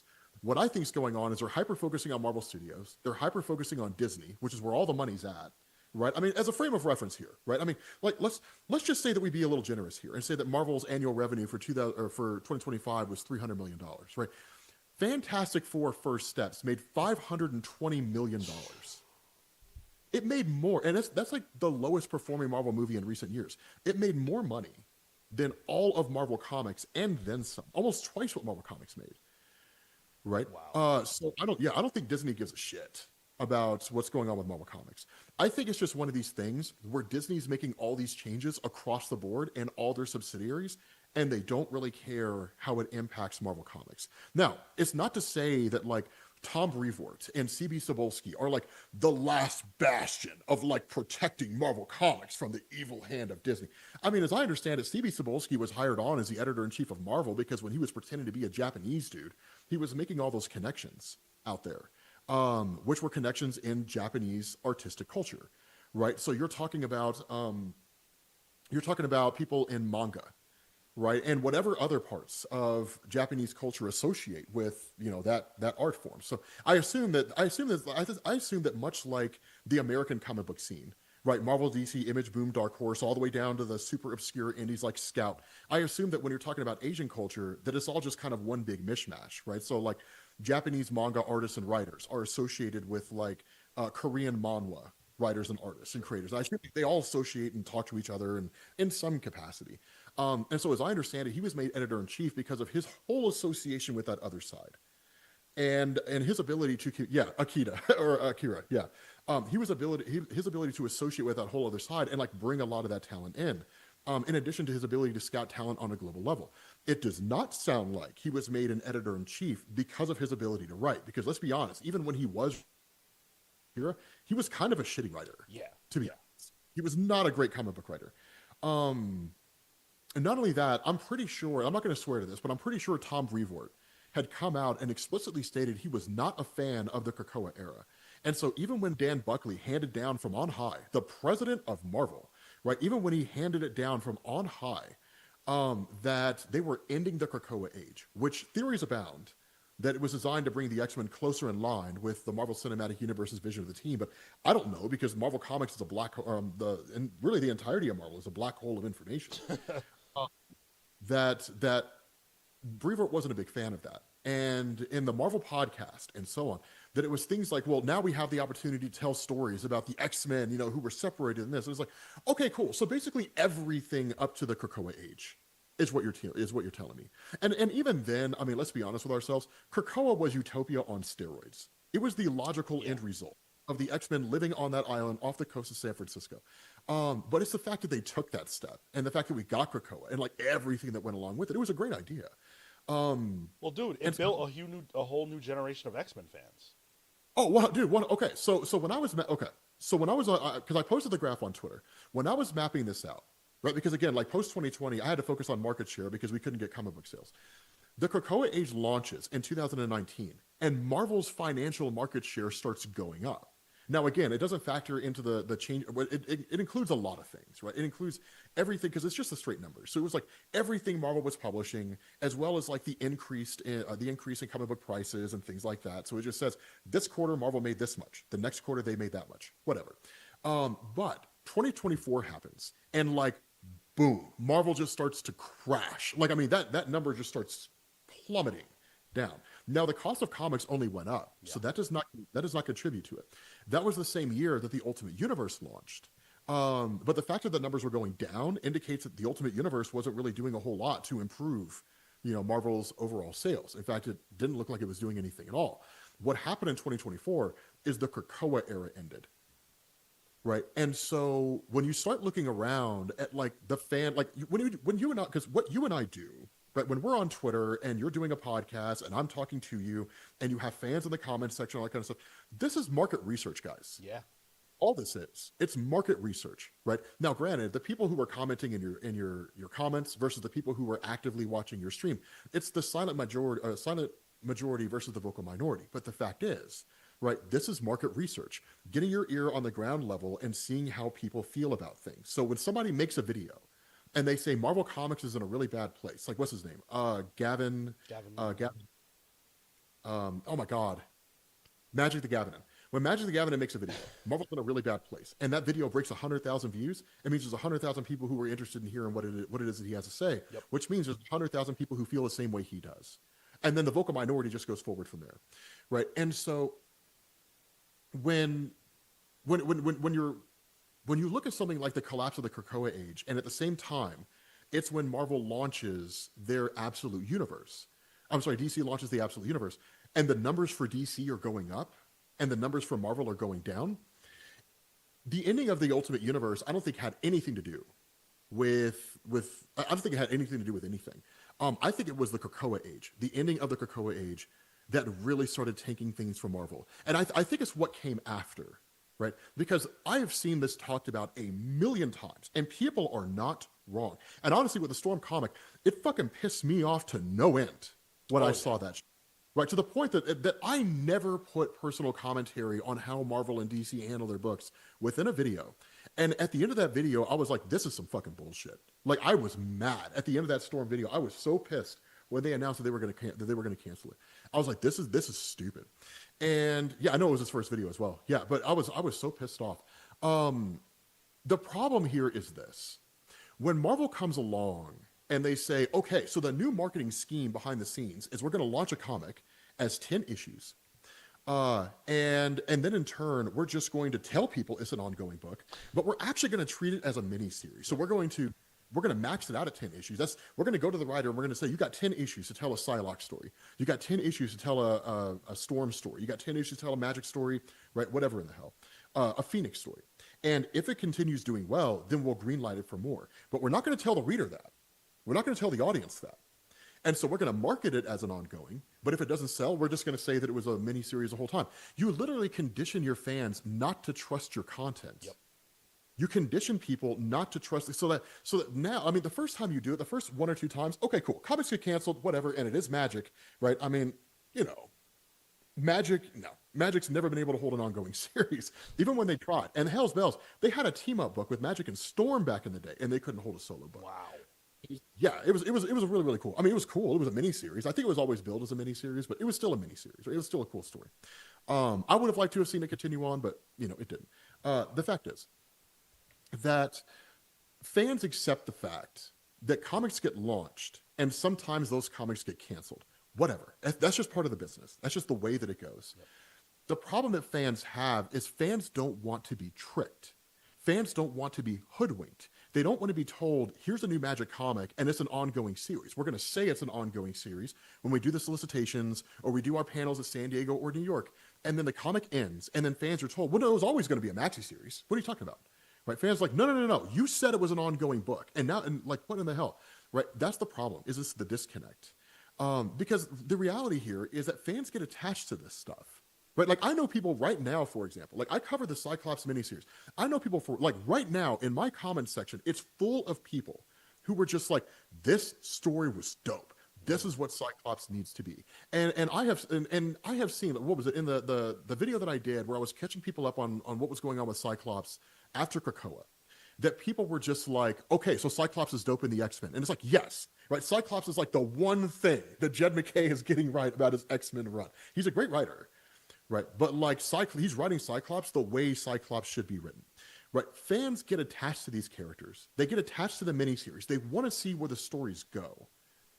Right, and when Marvel comes along and axes it because it didn't sell, all the while tricking fans into thinking that they are going to get to see where the story goes, and then just almost like gaslighting the hell out of fans and just being like, well, it was always a miniseries. What are you talking about? Right, it pisses fans off to no end. Right, it pisses them off to no end. And my argument here is that if Marvel's going to do that, that's fine. If you're going to launch a 10-issue book with a character or a team, that's fine. Do that. But number one, be honest about it. And two, don't launch it as a standalone book. Right? If the whole argument they have here is, well, I mean, we canceled it because it didn't make it past 10 issues. It's just the way it goes. No, okay. Well, number one, you're handicapping the book right off the bat, because one of the things that Marvel Comics has to be aware about is the environment that we're in. Yeah. And let's be honest, man, motherfuckers are broke. So when somebody goes into a comic book store, they got $5 to spend. Are they going to spend that $5 on a Marvel comic story they know they might like, or they think they might like, or are they going to spend it on an absolute Batman comic they know they're going to like? Right? And the reality here, you, I, and anybody else out here in the world is going to say they're going to spend that money on on absolute Batman. Yeah. Because they know they're going to like that comic. So what do you do if you're Marvel Comics? Well, you stop starting and launching miniseries all the time. Make them backup features. That's what I would do. I mean, now I don't know the finances, the finance behind it. I don't know if that's financially viable for Marvel. But like my response here, like my thought here is, if you're gonna test out a Magic solo series, and you're going to launch it as a mini, right, or a maxi, 10 issues, then number one, don't make it standalone, and number two, throw it in the back of a comic, right, and increase the comic by like $1, right? Say like, and for the next 10 issues of X-Men, it's going to be like $6 for the comic, but you're getting 2 comic books. People aren't going to have a problem with that if they feel like what they're getting is worth it, right? They're not going to have a problem with that. Now, they may not necessarily like the Magic comic, but they can rationalize it and saying, hey, I'm spending an extra $1, but I'm getting 2 stories in one, right? So I can't be too upset about that. And I can't blame Marvel for increasing the cost of it. But that's what I would do. Like I would make them all backup features. And honestly, I would bring back anthology books. For the characters that you don't think are worth a miniseries, but you want to see whether there's any interest in them, make them anthology books. I just feel like Marvel's handling it all the wrong way. They're doing everything so wrong. I don't know. What do you think? Dude, You've been quiet for a while. Like I want to know what your thoughts are. So I have many thoughts to what you just said. First of all, the Krakoan era was an example of how exactly you can do this kind of thing effectively. Because what it did was it took the characters, it put them in a place, right?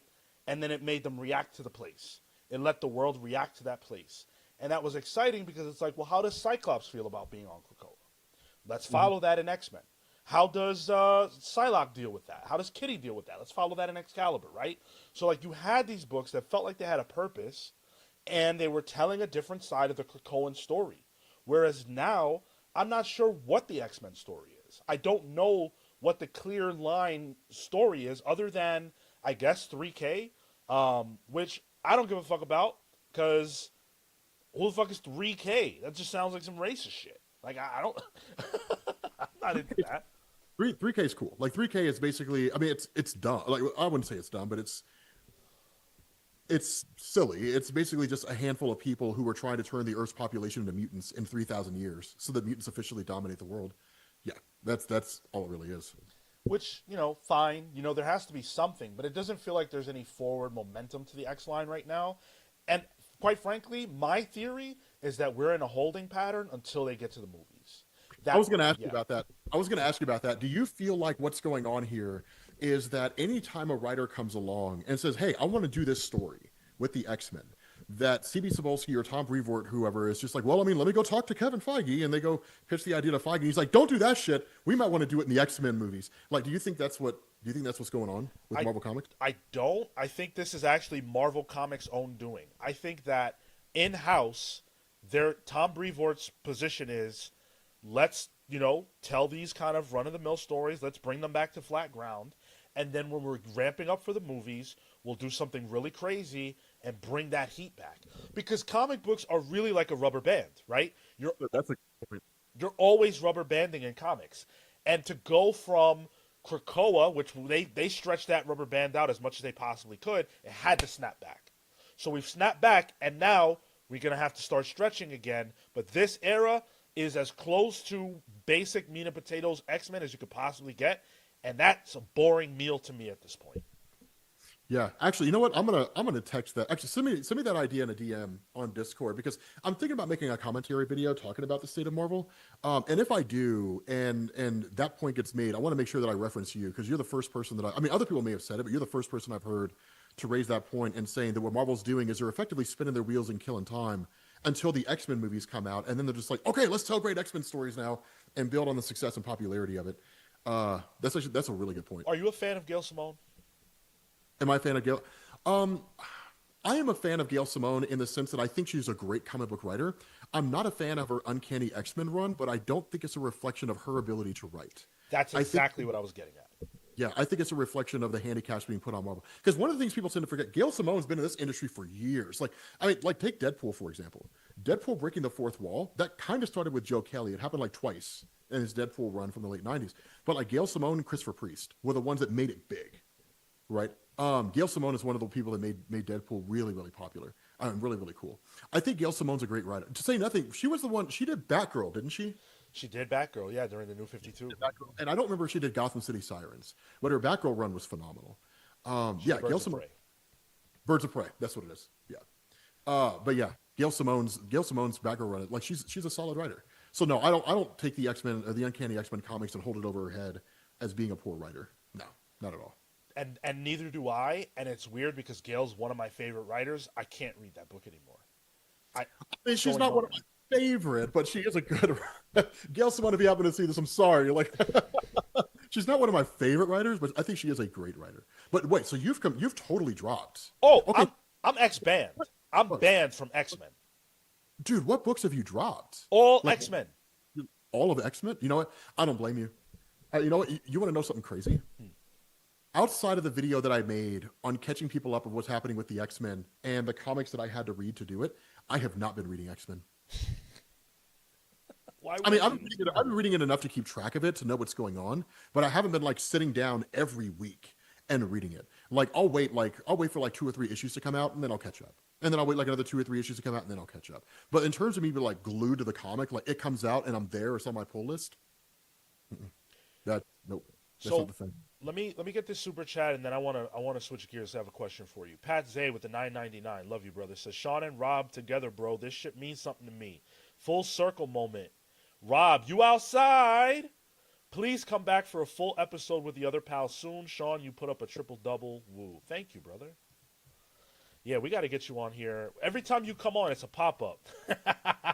I love it. Yeah, I mean, Um, yeah. so the question that I have for you is when you look at the next, I don't know, 8 months of Marvel that we know about, when we have Avengers coming, we know about Avengers Armageddon, we know about Hulk War coming, we know about certain things. Do you look, and I guess you could say DNX, do you look at Marvel right now and go, and Midnight as well, the best is yet to come? Are you feeling positive on that level, or how do you feel about Marvel's next 6 to 8? I'm ambivalent. I'm not like super excited, but I'm not like Marvel's screwed. I'm just kind of like, we'll see what's up. Chip Zdarsky's Avengers, I am actually pretty excited about. Number one, because I love what he's doing with Armageddon. And I'm excited to see, because I'm pretty sure the solicitations, because I don't really look at solicitations too much anymore because they spoil everything. Oh, yeah. Right? They're like, hey, do you want to know what happens in the next 3 issues of Batman? We'll find out right now in the solicitation, and you don't have to worry about reading the comic. And so I don't really like looking at solicitations anymore. But yeah, as I understand it, what's effectively going to happen over Armageddon is like what we're seeing with the Red Hulk is like the first half of it, and then like the entire story shifts up with like with David Colton, and the whole him, because honestly, I think he has the powers of Hyperion from the Ultimate Universe. To be honest, maybe it's the Sentry from the Ultimate Universe, but I feel like it'd be better if it was Hyperion, just because I feel like Hyperion is it's closer in line. And the Sentry is already having his story told by oh my God, Isn't it Paul Jenkins? Yeah. he came back to write it. That it wouldn't make any sense to have two Sentry-esque characters running around. So to me, it makes more sense to have like Hyperion, who's still a pretty popular name in Marvel within the fan base, and then Sentry doing his thing. But it doesn't really matter. What matters is this. I'm excited to see Chip Zdarsky's Avengers, just because I was so excited about how he handled Batman.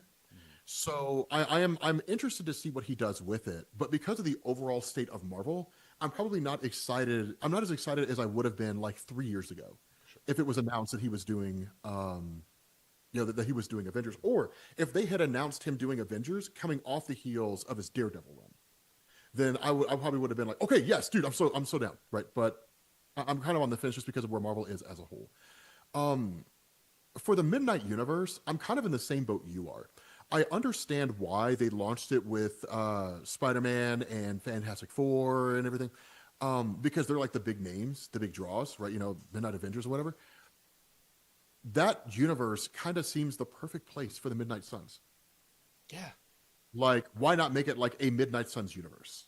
Or even if it's not even if it's not like a true universe per se, they call it the Midnight Suns universe in the same way that we call the X-Men the X universe, right? And it's just a colloquial term for like this group of people over here. I don't know why they wouldn't do that instead. As excited as I am, because it does have some of the best writers that Marvel has at the time, a part of me can't help but feel like this is Marvel's response to the success of the Absolute Universe, which is so stupid to me, because Marvel launches the Ultimate Universe. The Absolute Universe is a response to Marvel's Ultimate Universe. Marvel cancels the Ultimate Universe and launches a new universe as a response to the Absolute Universe. If that's the case. It's the dumbest logic I've ever heard. And it's a new universe that, the Absolute Universe has a mainline reason for being influenced by Darkseid energy, whereas, maybe there's some reasoning that we haven't gotten to yet. I doubt it. But Midnight seems to kind of just be, hey, everything's dark in this universe. And it's like, I'm not inherently compelled by that. I don't inherently need darkness in my comics. Like, that's not a selling point for me. So, yes, you can do the Fantastic Four, you can do the Avengers or X-Men, you can do Spider-Man, but I think standing shoulder to shoulder with that should be a dope fucking Doctor Strange horror, cosmic horror, or mystical horror book. How about a Thor cosmic horror book? Just Midnight Suns, just something different. Yeah, well, I mean, like Zenith makes a really good point in saying like it wouldn't sell if it were just the Midnight Suns, and that's a fair point. There's a reason why the Absolute Universe launched with Batman, Superman, Wonder Woman, Martian Manhunter, right? If they were just like, oh my God, guys, we're launching a whole new universe, we're going to kick things off with Absolute Animal Man. I mean, admittedly, that would be dope. Yeah. Absolute Animal Man would be cool if you're a hardcore DC comic book fan. But if you're not a hardcore DC comic book fan, you don't even know who Animal Man is, let alone care, right? You don't know about like Jeff Lemire's run or anything like you don't care about that kind of stuff, right? It's just like whatever, right? And it's not really relevant to you. So it probably would have failed right out of the gate. Now it may have grown because of word of mouth and traction. So in that way, from a marketing standpoint, I get it. And maybe this take on the idea that the Midnight Universe should have launched with the Midnight Suns. Maybe this is one of those instances where we just kind of have to like take ourselves out of the shoes of hardcore comic book fans and put ourselves in the shoes of, okay, I'm Marvel, I'm launching a new universe, I'm trying to market it to as many people as possible. What are the best names to use? Okay, well then just use like the faces of Marvel, right? Use the Fantastic Four, Spider-Man, Avengers, so on. Like that makes sense, right? In that way, I get it. So I guess maybe a better statement here is that I hope the Midnight Universe turns into something that involves the Midnight Suns and brings together the Midnight Suns. Either that, or they could have launched it using the main faces of Marvel and then said, like, from here we continue on with the Midnight Suns. But that also kind of feels like a lot of work, right? And also it builds on one of the bigger issues that people have, which is so many crossover events. Although I will say, I think as a statement here, I don't think that we as comic book fans are irritated by all these crossover events.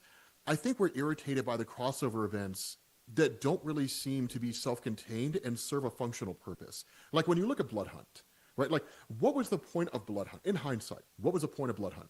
To springboard into One World Under Doom. It was a crossover event that was a prelude to another crossover event. Yeah. Right? Because Blade has had virtually no significance in Marvel since Blood Hunt.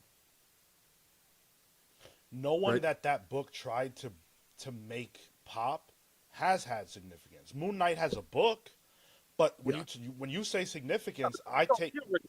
I mean, he already had it. Like, he Yeah. died before Blood Hunt happened. Like, Jed McKay killed him off before Blood Hunt, and then brought him back during Blood Hunt, which right there just seemed. I mean, it was one of the weirdest things, right? Literally, the whole death of Moon Knight is like Mark Spector only has so many times that he can die, and if he dies this one final time, then he will be stuck among all the former Moon Knights of Khonshu, and he'll never be able to come back. And it's like, damn, so this is the permanent death of Moon Knight, Jed McKay? No. Khonshu just brought him back because he's his Moon Knight, and he has. It's just like, Yeah. so, I strongly look. I don't want this conversation to be all negative, right? I don't like that either. Yeah. I feel like Marvel has a handful of really, really, really great ongoings. What are your favorite Marvel ongoings right now? If you're reading? Sean, I disagree with you about. I mean, I know like people on Twitter, because Twitter loves to be negative, right? They love to complain. They don't know what to do if they're not complaining. So they were all just like, how can Comics Display not understand that people just don't care about Aunt May having a kid? I think it's kind of cool, actually. I think it's one of the coolest things where it's like Aunt May and Uncle Ben had a kid, and so Peter Parker has a cousin now. Now, what the point of this is in the here and now, I don't know, but that's because we literally just found out. Right? Like, I mean, it would like this would be like if people were like, Superman has a son. Well, I mean, what's the point of giving us Superman a son? Well, that's the point of the story, my guy, is to like let it unfold and find out the importance behind it. Right? Like, like that's the whole idea. So I'm excited to see where it goes. Now, if it turns out that it goes nowhere, and if it tures out that it's one of these things where he's just like, yeah, we're cousins, Pete. Anyway, I'll see you around, and just like drives off. Like, okay, well then what was the point of this whole story? Like, what was like to somehow sell Spider-Man? And in that way, I could get the cynicism. And that way, I think the cynicism is justified. But beyond that, the books that I'm loving right now, I have not had a chance to check out Bishop's solo series. I'm actually probably going to read that today. I love Bishop and I love the X-Men in general. So I am excited to see what Bishop's solo series. Apparently, it still features Shard. But in terms of what I'm reading right now, anything from the Absolute Universe, Matt Fraction's Batman, Amazing Spider-Man, I'm enjoying. It's not great, but it's not bad. Oh my God, hold on, what's on my poll list? Let me pull this up. Are you reading Hulk? Yes, Infernal Hulk I am reading, and I absolutely love. Joshua Williamson's Iron Man. Are you reading Williamson's Iron Man? Yes. Dude, okay, so it feels like the old school Michelini. Right? It feels like old school Iron Man. It feels like it feels okay. So to the point you made earlier about Krakoa, that's what it feels like now. It feels like the Iron Man stories under Williamson are focused more on Tony on what's actually going on with Tony, as opposed to Tony Stark reacting to what's going on around him. And to a degree, it makes sense. The idea of to a degree, it is him reacting to stuff. Every story's like that. I don't know that I would have started with Madame Mask. I don't know that I would have kicked off with that. Honestly, what I would have preferred is him going back and revisiting everything with Arno. Having said that, I get why he didn't, because I think that for some people, like, that story's been told. And I think, as far as I'm aware, and correct me if I'm wrong here, Arno's just like in some universe somewhere, or some like computerized dimension or something like that. Yeah. Like, yeah, I think that happened in like maybe Dan Slott did that. I don't remember off the top of my head. But he's alive, but not really part of the picture anymore. So in that way, I like that Williamson is kind of focusing more on the story of Iron Man. And then, oh yeah, there's Moon Knight. Oh, have you read The Mortal Thor? Oh, dude, that I love it. It's my favorite Marvel ongoing other than Cap. Okay, so then let me ask you this: what do you think they're doing with Sigurd, like Sigurd and Thor? Because we get that glimpse in the first story arc, where like Thor is in the afterlife, like he's dead, and he talks to Sigurd. But I guess Sigurd is also Thor, because Loki seems to be hinting at the idea that he's like the new Donald Blake. I'm sorry, no, Donald Blake is hitting at the idea that because Donald Blake is the one that grabs him at the end of the first arc. And then Thor or Sigurd looks into him and is just like, he has no soul. I don't know what the hell they're doing. I don't know what Al Ewing is doing with this run, but I love this. I do love the story. Like, I love a stripped down Thor who doesn't know he's Thor and doesn't have his powers. That's dope. But see like how easy it was for us to just pinball a few Marvel titles off of each other, and like, oh shit, these are really good. Like, I love Amazing Spider-Man. I didn't like the talk. You like that issue, right? So like, there is room for people to disagree, but there are good, really quality Marvel books. My hope is that over the next 6 months, if we can add Avengers being high quality to that, and if we can get one more really, really strong title, I feel like we're in business.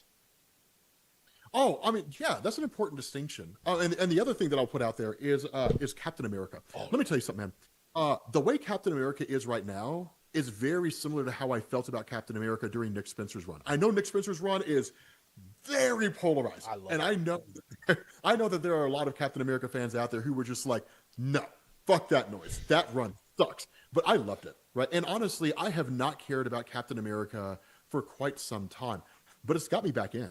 It's got me back in it. One, because I love the whole idea of David Colton, and I will say, when they first presented David Colton, and I still don't know how I feel about them backing up the whole like unfreezing of Iron Man in like, what was it, the 90s or the 2000s, I think. The 2000s. The 2000s instead of the way it originally was. And they're just saying like David Colton was like Captain America during that time. I don't know how I feel about that, but whatever. It's like this is the least important thing about the comic. I love what they did with David, where Chip Zdarsky bridged the gap. And he was like, actually, America helped Doctor Doom take control of Latveria. And like Steve Rogers having to come to terms with that, because it sets up everything in the second volume, in like the second run, the second half of the story, in 6 through 11. Like, I love that. I love what's going on with Steve Rogers in his own comic right now. Honestly, I haven't cared about Steve Rogers for a long time. Post 9/11 Cap is so strange. It is, isn't it? It's so weird to have like a post 9/11 Captain America, because everybody's used to Steve Rogers, where he pops up back in the 60s. And everybody's like, hey, Cap, whatever happened to Bucky Barnes? And he's like, oh, don't bring up Bucky. And like, cries about it, that kind of thing. Everybody's used to like the old school Cap. But honestly, I think the runaway hit from his run was definitely David Colton. But I do like what he's doing with Captain America. I certainly like it a lot more than J. Michael Straczynski's run, which it was cool to see the character of Cap, but it just kind of felt like the story was spinning its wheels. Very much. But yeah, I mean, one of the things that I think people tend to forget in all this talk about how like DC is demolishing Marvel, right? In all this talk, one of the things that I think people tend to forget is, okay, cool. Take away the absolute line, and what does DC Comics have? World's Finest Fun. Superman. I mean, yeah, they've got, well, Superman's okay in the moment. I mean, but Superman's out of the picture. It's just like the reign of the Superboys, or I'm talking about the core Superman book. I feel like that's one of the best ongoings in general. Okay, are you talking about where like Superboy Prime is like trying to be Superboy right now? Hell yeah. Yeah, okay. That's dope, and it is cool that he breaks the fourth wall all the time. But like, I do enjoy it and I have fun reading it, but it's hard for me to like immerse myself in it because Superman is like over there building a universe, right? With like the antithesis powers to Darkseid. And like that's cool. But I think you have World's Finest, at least from my perspective, you have World's Finest. Poison Ivy's okay, but honestly, I didn't really care about it until she decided to run for mayor, which I guess is the run. But you got the mainline Superman books, but I'm not overly invested in those. Matt Fraction's Batman is fun. I am enjoying it. But it's also a Matt Fraction comic book, right? So it's a slow build. It's just taking a while to. Guys, I'm not hating on Superboy Prime. You better watch out with the chat, bro. Yeah, I like Superboy Prime, and I think it's cool, right? That he's playing the role of Batman or playing the role of Superman. But it's hard to get super invested in because it's like Superman's going to come back and retake that role. So at this point, I'm along for the ride. I'm enjoying it. Right? I'm having fun. It's a great comic. It's hilarious. I love that he works in a comic book store. Yeah. I mean, like that's phenomenal. I have actually not read Waters' Nightwing. I actually stopped reading Nightwing once Tom Taylor left. Okay, so that's the question I have for the chat. Is Waters' Nightwing really, really good? I'm here, and I'll tell you, I enjoyed the first arc quite a bit. Unfortunately, the subsequent arc and the current one with Dennis Cowan on art, Dennis Cowan's art is phenomenal. The story, for me, couldn't do it. Oh, okay. Yeah, couldn't do it. Okay. I dropped it. Yeah, so Mr. Negative, Martin Lee in the chat. No, that's not Martin Lee. What is it? No, It's yeah, Ronald. you got it. That's who. Yeah, I thought it was Mr. Negative. So, people don't realize how Matt Fraction comics go for real. Yeah. People don't. A lot of people, I think, jump into Matt Fraction's Batman and they think that his handling of Batman is going to be like everything they've seen up to this point, where it's basically a linear story. No. Like both Sean and I would tell you, like Matt Fraction will write, like he'll write his Batman run, and then he'll drop a plot thread, like the Joker being sane and in a tank. And then he just won't revisit it for like another 10 years or 10 issues. Right? 10 years. Yeah, 10 years. He doesn't revisit it for like another 10 years, right? He comes back 10 years later. No, he just doesn't revisit it for like 10 issues. And you're like, well, wait, what about Joker in the tank? Yeah, we'll get back to that. But like for right now, let's talk about Vandal Savage trying to destroy Batman's reputation. Yeah, Batgirl is really good. But again, that one, as far as I'm aware, Batgirl is pitched as an ongoing. I don't know that it's going to be one, to be honest with you. And I think the reason why is because it's not an organic ongoing in the sense they're like, and now here's Batgirl. It's a story built out of what's happening right now where she's locked in prison. And I think that whole story is cool, but I don't know that there's enough interest in Barbara after that to justify a continued ongoing series. Maybe, I'm not 100% sure. It's cool for what we're getting right now, but no, for the larger story, I don't think so. How about Flash? Not really. Yeah, not really.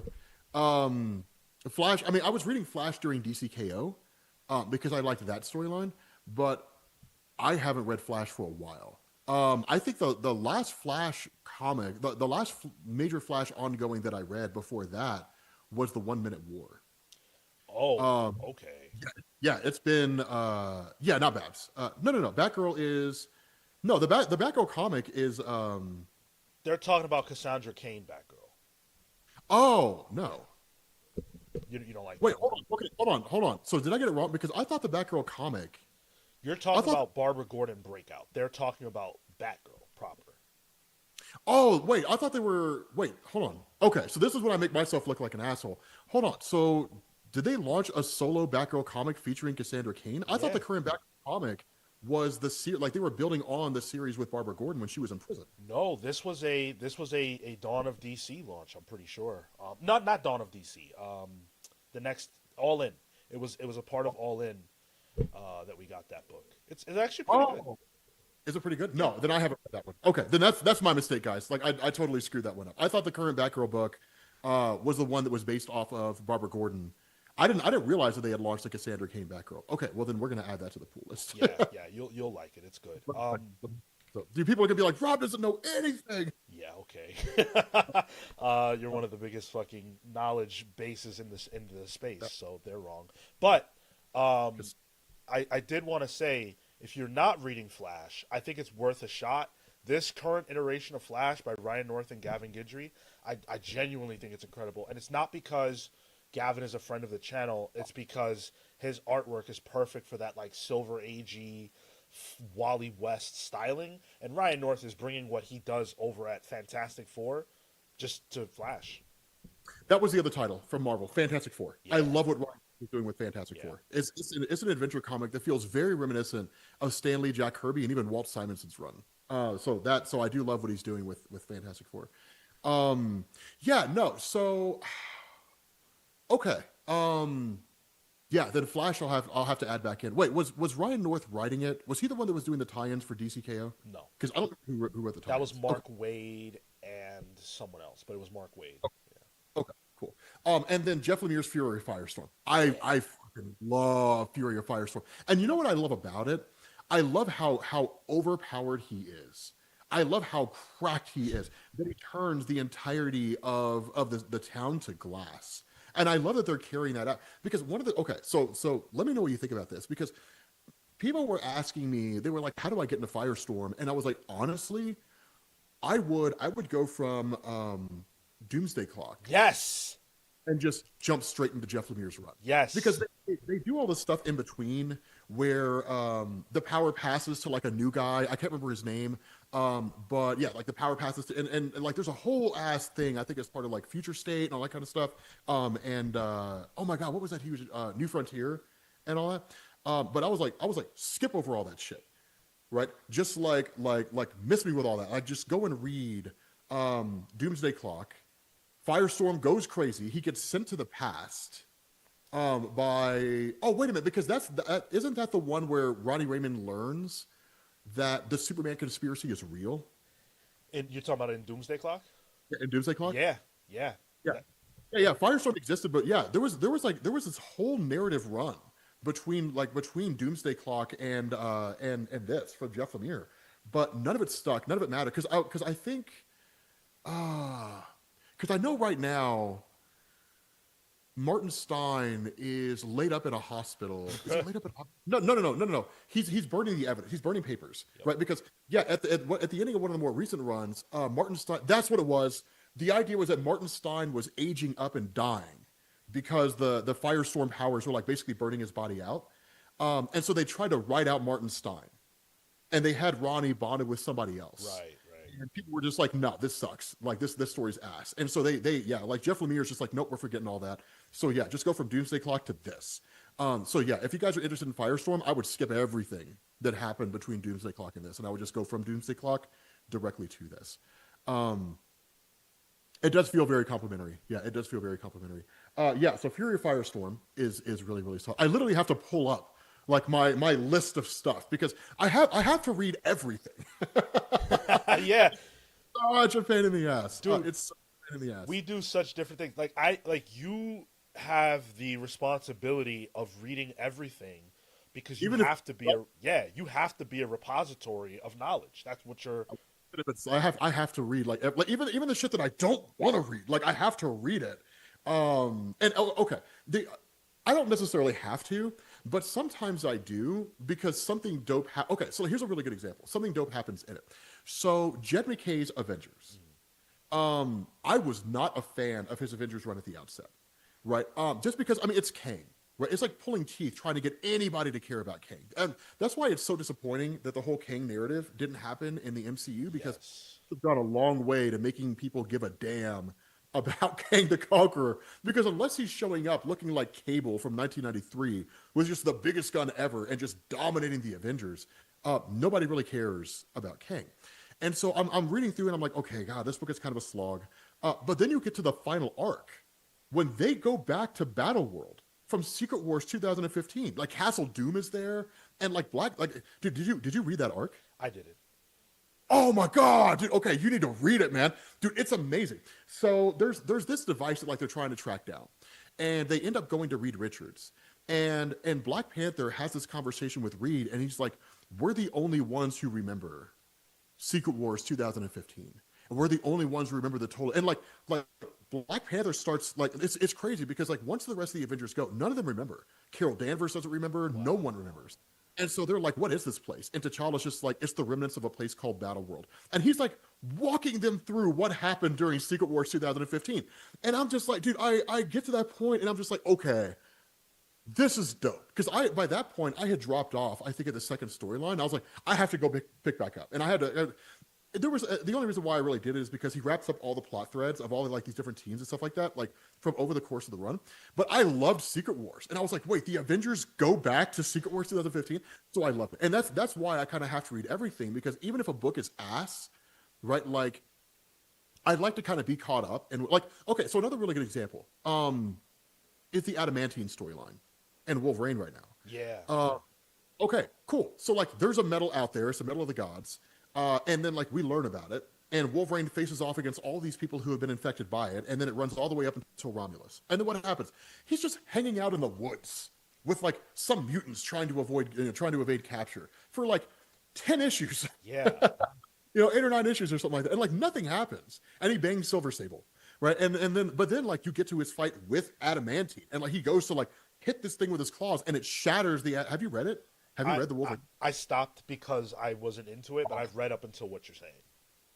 Yeah. So it's cool. Yeah, because like it literally shatters his adamantine, like the adamantium in one of his claws. Now, from what I can gather, if I remember correctly, in Armageddon, it doesn't quite fit in continuity wise, because I'm pretty sure he pops both his claws in Armageddon, and that Wolverine run is very inconsistent, but it's also cool because I like seeing him sidetrack, because he sidetracks and hangs out with him because it kind of builds up on, number one, the guilt from the ending of X Factor, when they were all living in like Alaska or up north or wherever it was in the Arctic, and a whole bunch of them like got killed. Like all the Sabretooths from the alternate reality came in, and like, oh yes. yeah, you know what I'm talking about. Like it's the guilt that he maintains from that, because it all went sideways. And then it's also the fact that the mutant population is so scattered. So like trying to find people where he can. And honestly, that's a consistent theme, right? Like in the Cyclops miniseries, for example, he comes across May, who is a mutant, one of a handful of mutants that have been kidnapped by Donald Pierce in order to find Adamantine, right? So it is a little wonky, right? It's a little weird and a little strange. But the fact is, like, that's an example where, like, in this intermediate middle period, it's like, okay, so like, what the fuck am I doing? Like, why am I reading? Like, it's a team up book between Wolverine and like some, and like, and cool for banging Sablanova. Like, I'm glad you got to climb that mountain and come back for seconds. But like, outside of that, like. Right, so it can kind of be a chore to have to read everything, but yeah, like, okay, so yeah, Fury of Firestorm I love. Tom King's Wonder Woman. All right, I want to know what your thought is about Tom King's Wonder Woman, because I have never seen such a polarizing comic book run in my life, and I feel like this is more polarizing than his Batman run, which was already polar. Yes. Outside of like universally loved moments when like Bane's fighting Batman, he's like, no masks. Like, that's dope, right? I mean, how could you look at that and be like, this is ass? Like, no one said that. No one looked at the fight between Bane and Batman and was like, this sucked. Everybody loved it, right? But I want to know your thoughts on Tom King's Wonder Woman. So I am definitely a prime hater of Tom King's Wonder Woman. This, for me, is the worst, like, in continuity story he's done. I wanted to off myself reading the captions of the Sovereign, and I thought, all right, well, when the Sovereign is beaten, I'll come back. And I tried again, and it was the same old shit. Dude, I am a muscle mommy lover, okay? And my man found a way to take the matriarch, who is all of that, and make her uninteresting. I bought that issue, bro, ready to see the matriarch in her glory, and all I got to see was an ass load of captions, and I'm over it. I'm done with the captions. Damn. Yeah, dude, I haven't read it at all. Like, I have a rule when it comes. Yeah, I have a rule when it comes to Wonder Woman. If she's not written by Greg Rucka, I don't read it. Right. If Greg Rucka is not writing Wonder Woman, I will not read Wonder Woman. And the only reason there's two big reasons why. Right. It's his run, and then there's Rebirth. Like when I was going through Wonder Woman Rebirth, I was like, yeah, this is my writer. If he is not writing Wonder Woman, I will not read Wonder Woman. Now, I know that, what was it, Kelly Thompson, I think, was writing Wonder Woman at one point. I think it was Kelly Thompson. Kelly Sue DeConnick. And a lot of people were saying it was like really... No. She's doing... Wait. Okay, hold on. Who's doing Absolute One? Is it Kelly Thompson? Kelly Thompson's doing Absolute Wonder Woman. Absolute. Okay, cool. So, yeah, the Kelly Sue DeConnick, people were saying like her run was really, really good. I don't know.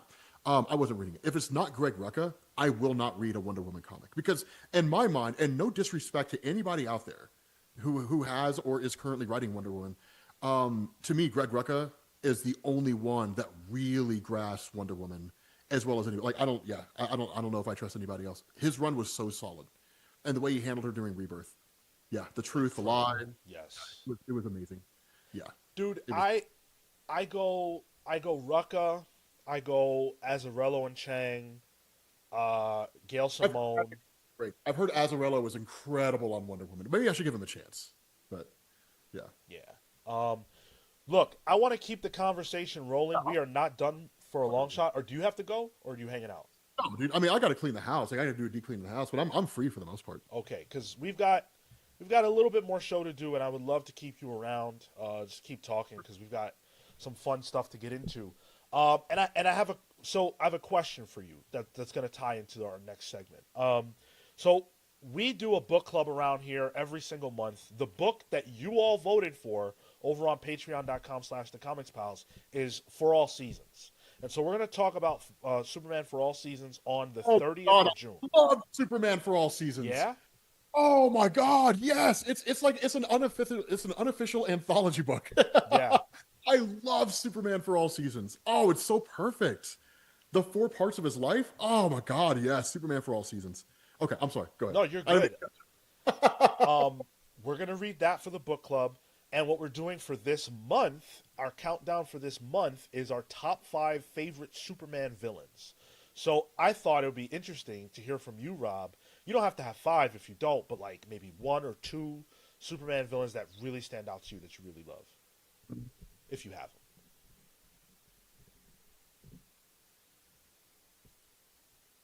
And I'll give you a little time to think on that, and I'll give you guys my number 3. So my number 3 is Brainiac. Fun fact, the word Brainiac did not exist to mean anything before the character was created. That word entered our lexicon because of Brainiac the villain. I love that fact. Second point, Brainiac is a villain who exceeds Superman on mental power, but can also at times match him on physical power. All the different bodies he can produce, the different power sets of the bodies, his access to kryptonite. Brainiac is a perfect villain for Superman. Better in a sense than Lex because Brainiac has the power of the stars at his disposal. I love the different versions and how you can get different versions with different personalities. I love the Brainiac Queen storyline that we got a few years ago. Brainiac is the top number 1 Superman villain we need in a movie. How we haven't gotten that yet is criminal. 100%. Brainiac feels like Lex Luthor pushed to a higher level. Yes. Like, Lex is one of my favorites. Like, I don't really like the way that Lex Luthor's handled in the movies. I don't like the way he was handled in Superman from James Gunn. Everything else about it was fun, but okay, Lex needs to be the guy that challenges Superman physically and mentally. And as I understand it, the new one he will. He has like his battle suit. Makes him look like Master Chief. If we're talking about the fun part of me wants to say Mixie, just because of the fact that he makes life hell on Superman. But honestly, I kind of prefer Superman when he is the villain. And I'm not talking about Injustice, but the Superman who doesn't give someone a chance. And here's what I mean by this. Do you remember when we got Action Comics and Superman Rebirth? And Lex, it was a continuation of Forever Evil. Yeah. Where Lex was like turning over a new leaf and trying to be a good guy. And in that story, it's not New 52 Superman, right? Because you remember that from Dan Jurgens. He did, what was it, The Adventures of Superman and Lois or whatever it was? Yes. Like pre-Flashpoint Superman in like the modern day. So I loved that because I loved seeing him looking at Lex and just saying, you're not the Lex that I know, but you are at the same time. You are a Lex. And every Lex everywhere, outside of Alexander on Earth 3, is a bad guy. And you will always be a villain in my eyes. I like that, despite the fact that Lex was doing everything he could to prove that he was a good guy and could be a hero. I like that Superman approached him that way. I'm pretty sure that was Dan Jurgens' Superman. That wasn't New 52 Superman because he was powerless by then, wasn't he? Yeah, I remember what you're talking about. I don't. I can't place it how you are, but I remember that sequence. It was when Lex Luthor became like he had a Superman armor, like a Superman suit. Like it looked like his battle armor, except it had a giant S on the front of it. And so he was like trying to be a hero, and Superman wouldn't give him a chance. Like he wouldn't like it was to me it was written so well, but it was so frustrating at the same time because it's like cut the guy some fucking slack, Superman. He literally saved the world from the crime syndicate and forever evil. Give him a chance. Like I loved it. Like I loved how he was written. That to me I think is the best kind of villain when it comes to Superman. But if we're talking about just like straight villains of Superman, I would say Mixie or honestly probably Mongol, because see, like just because of the whole like War World saga from Philip Kennedy Johnson, and the fact that for him it's not about just straight up not Mongol. Oh my god. Yeah, it's I have it written down because he's in my top 5. It is Mongol. Oh, Mongol, yeah. Yellow skin, that kind of thing, like the guy who leads the Gladiator world. The guy, like, the guy from Warworld. Yeah, War World. Yeah. Okay, yeah. Okay, cool. Because I like for some reason I always end up getting the name switched when I think of not Mogo. It's there's Mongol and then there's Metallo? no from Thor.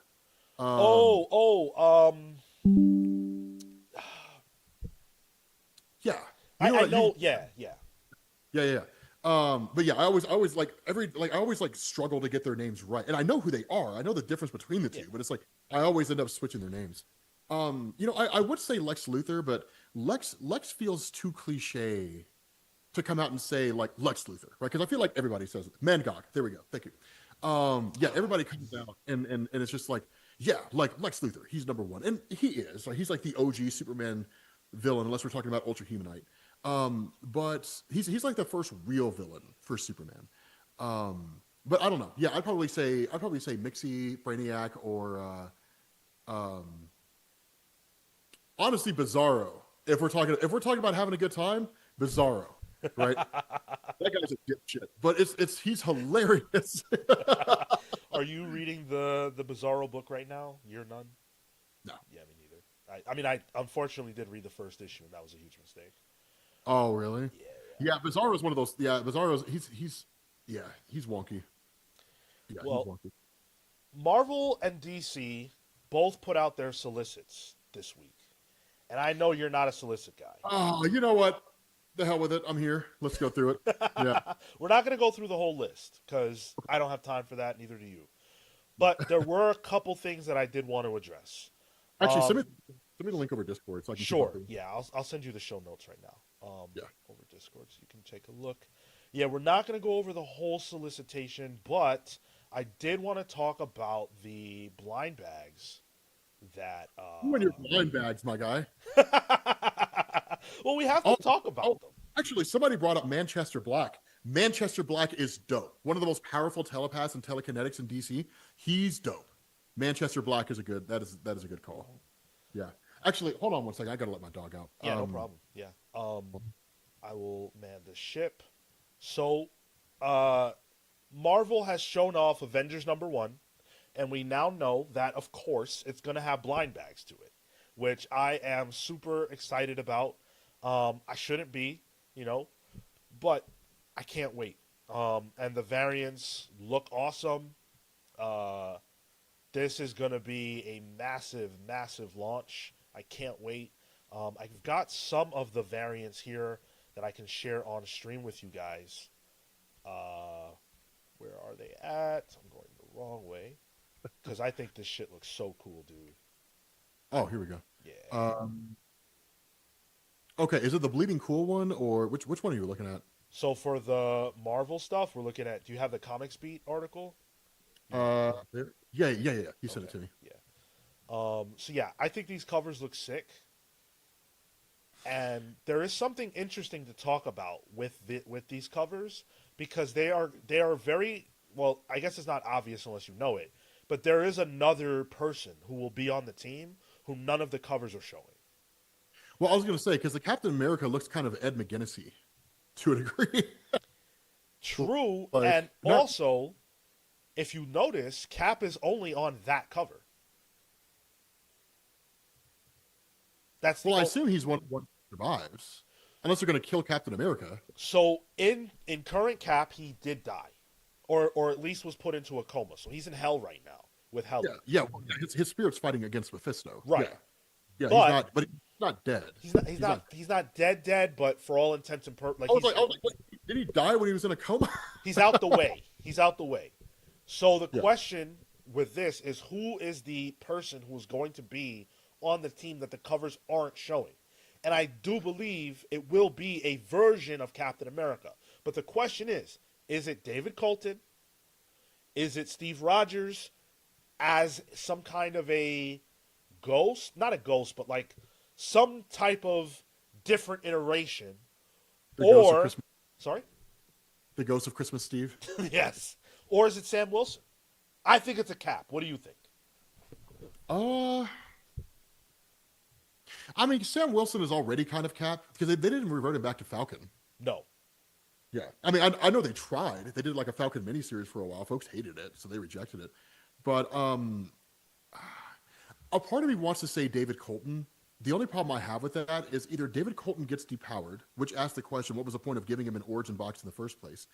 The other problem is that apparently David Colton's going to become a bad guy. So I don't know how you in turn allow him to become Captain America. And the only time we really got like a villainous Captain America in that way was either John Walker when he was U.S. agent back in the day, or if you were talking about Secret Empire. So I don't think it's going to be him either. So I don't know how. Okay. Devil's advocate here. Okay. The Captain America they're giving us, God, I hope this isn't true. The Captain America they're giving us is going to be a villainous Captain America because Captain America will return in Avengers Doomsday, but he's going to be a bad guy version of Steve Rogers working for Dr. Doom. I really hope that's not the case. Whoa, hold the fuck on, Rob. You just blew my mind real quick. So you're suggesting that in Doomsday, Cap will turn heel? Why? No, I think it'll just be an evil version of Cap from a different reality. I don't think it's going to be like actual Steve Rogers. I mean, he's old, man. This guy's taking Pedialyte and shit. Like, well, I mean, he's. But yeah, they he's showed him. Remember those individual trailers that they had? He had one. We know he's back. But like, just because it's Captain America doesn't mean it's our Captain America. But no, you're right about that. But he had a baby, if I recall correctly. Oh, that's right. He had a baby with Peggy Carter. Yeah. So it feels like that's our Cap. But your point isn't negated though. Because it could still be the case that he has a reason he has to work for Dr. Doom. Maybe to preserve his child. Keep in mind, guys, they killed off Stevel in Ta-Nehisi Coates Run, I'm pretty sure. So Stevel's been gone for a while. No, he's back, bro. Right, that's right. He came back at the end of Krakoa. Yeah. Oh, that's right. I forgot about that. Yep. Damn. Yeah, he's like the new William Stryker. Yeah. So he's on board. Yeah. The baby was too. Yeah. But I like that thought, though. I like that thought. Maybe we could see Cap and Robert Downey Jr. playing Doctor Doom. Maybe they both go bad. Maybe. I mean, if I'm a betting man, I'd say the safest bet is if Steve Rogers dies during Armageddon, then that's just going to be Bucky Barnes. That makes sense. Because the other thing is you can't see his arms. True. So you know, like I mean, you see his glove. Right, but like one arm. Well, hold on. Which arm? Okay, the arm that you can see, that's not Bucky's arm. Hold on, this is a really small image. That looks like Steve. That seems like Steve's Cap to me.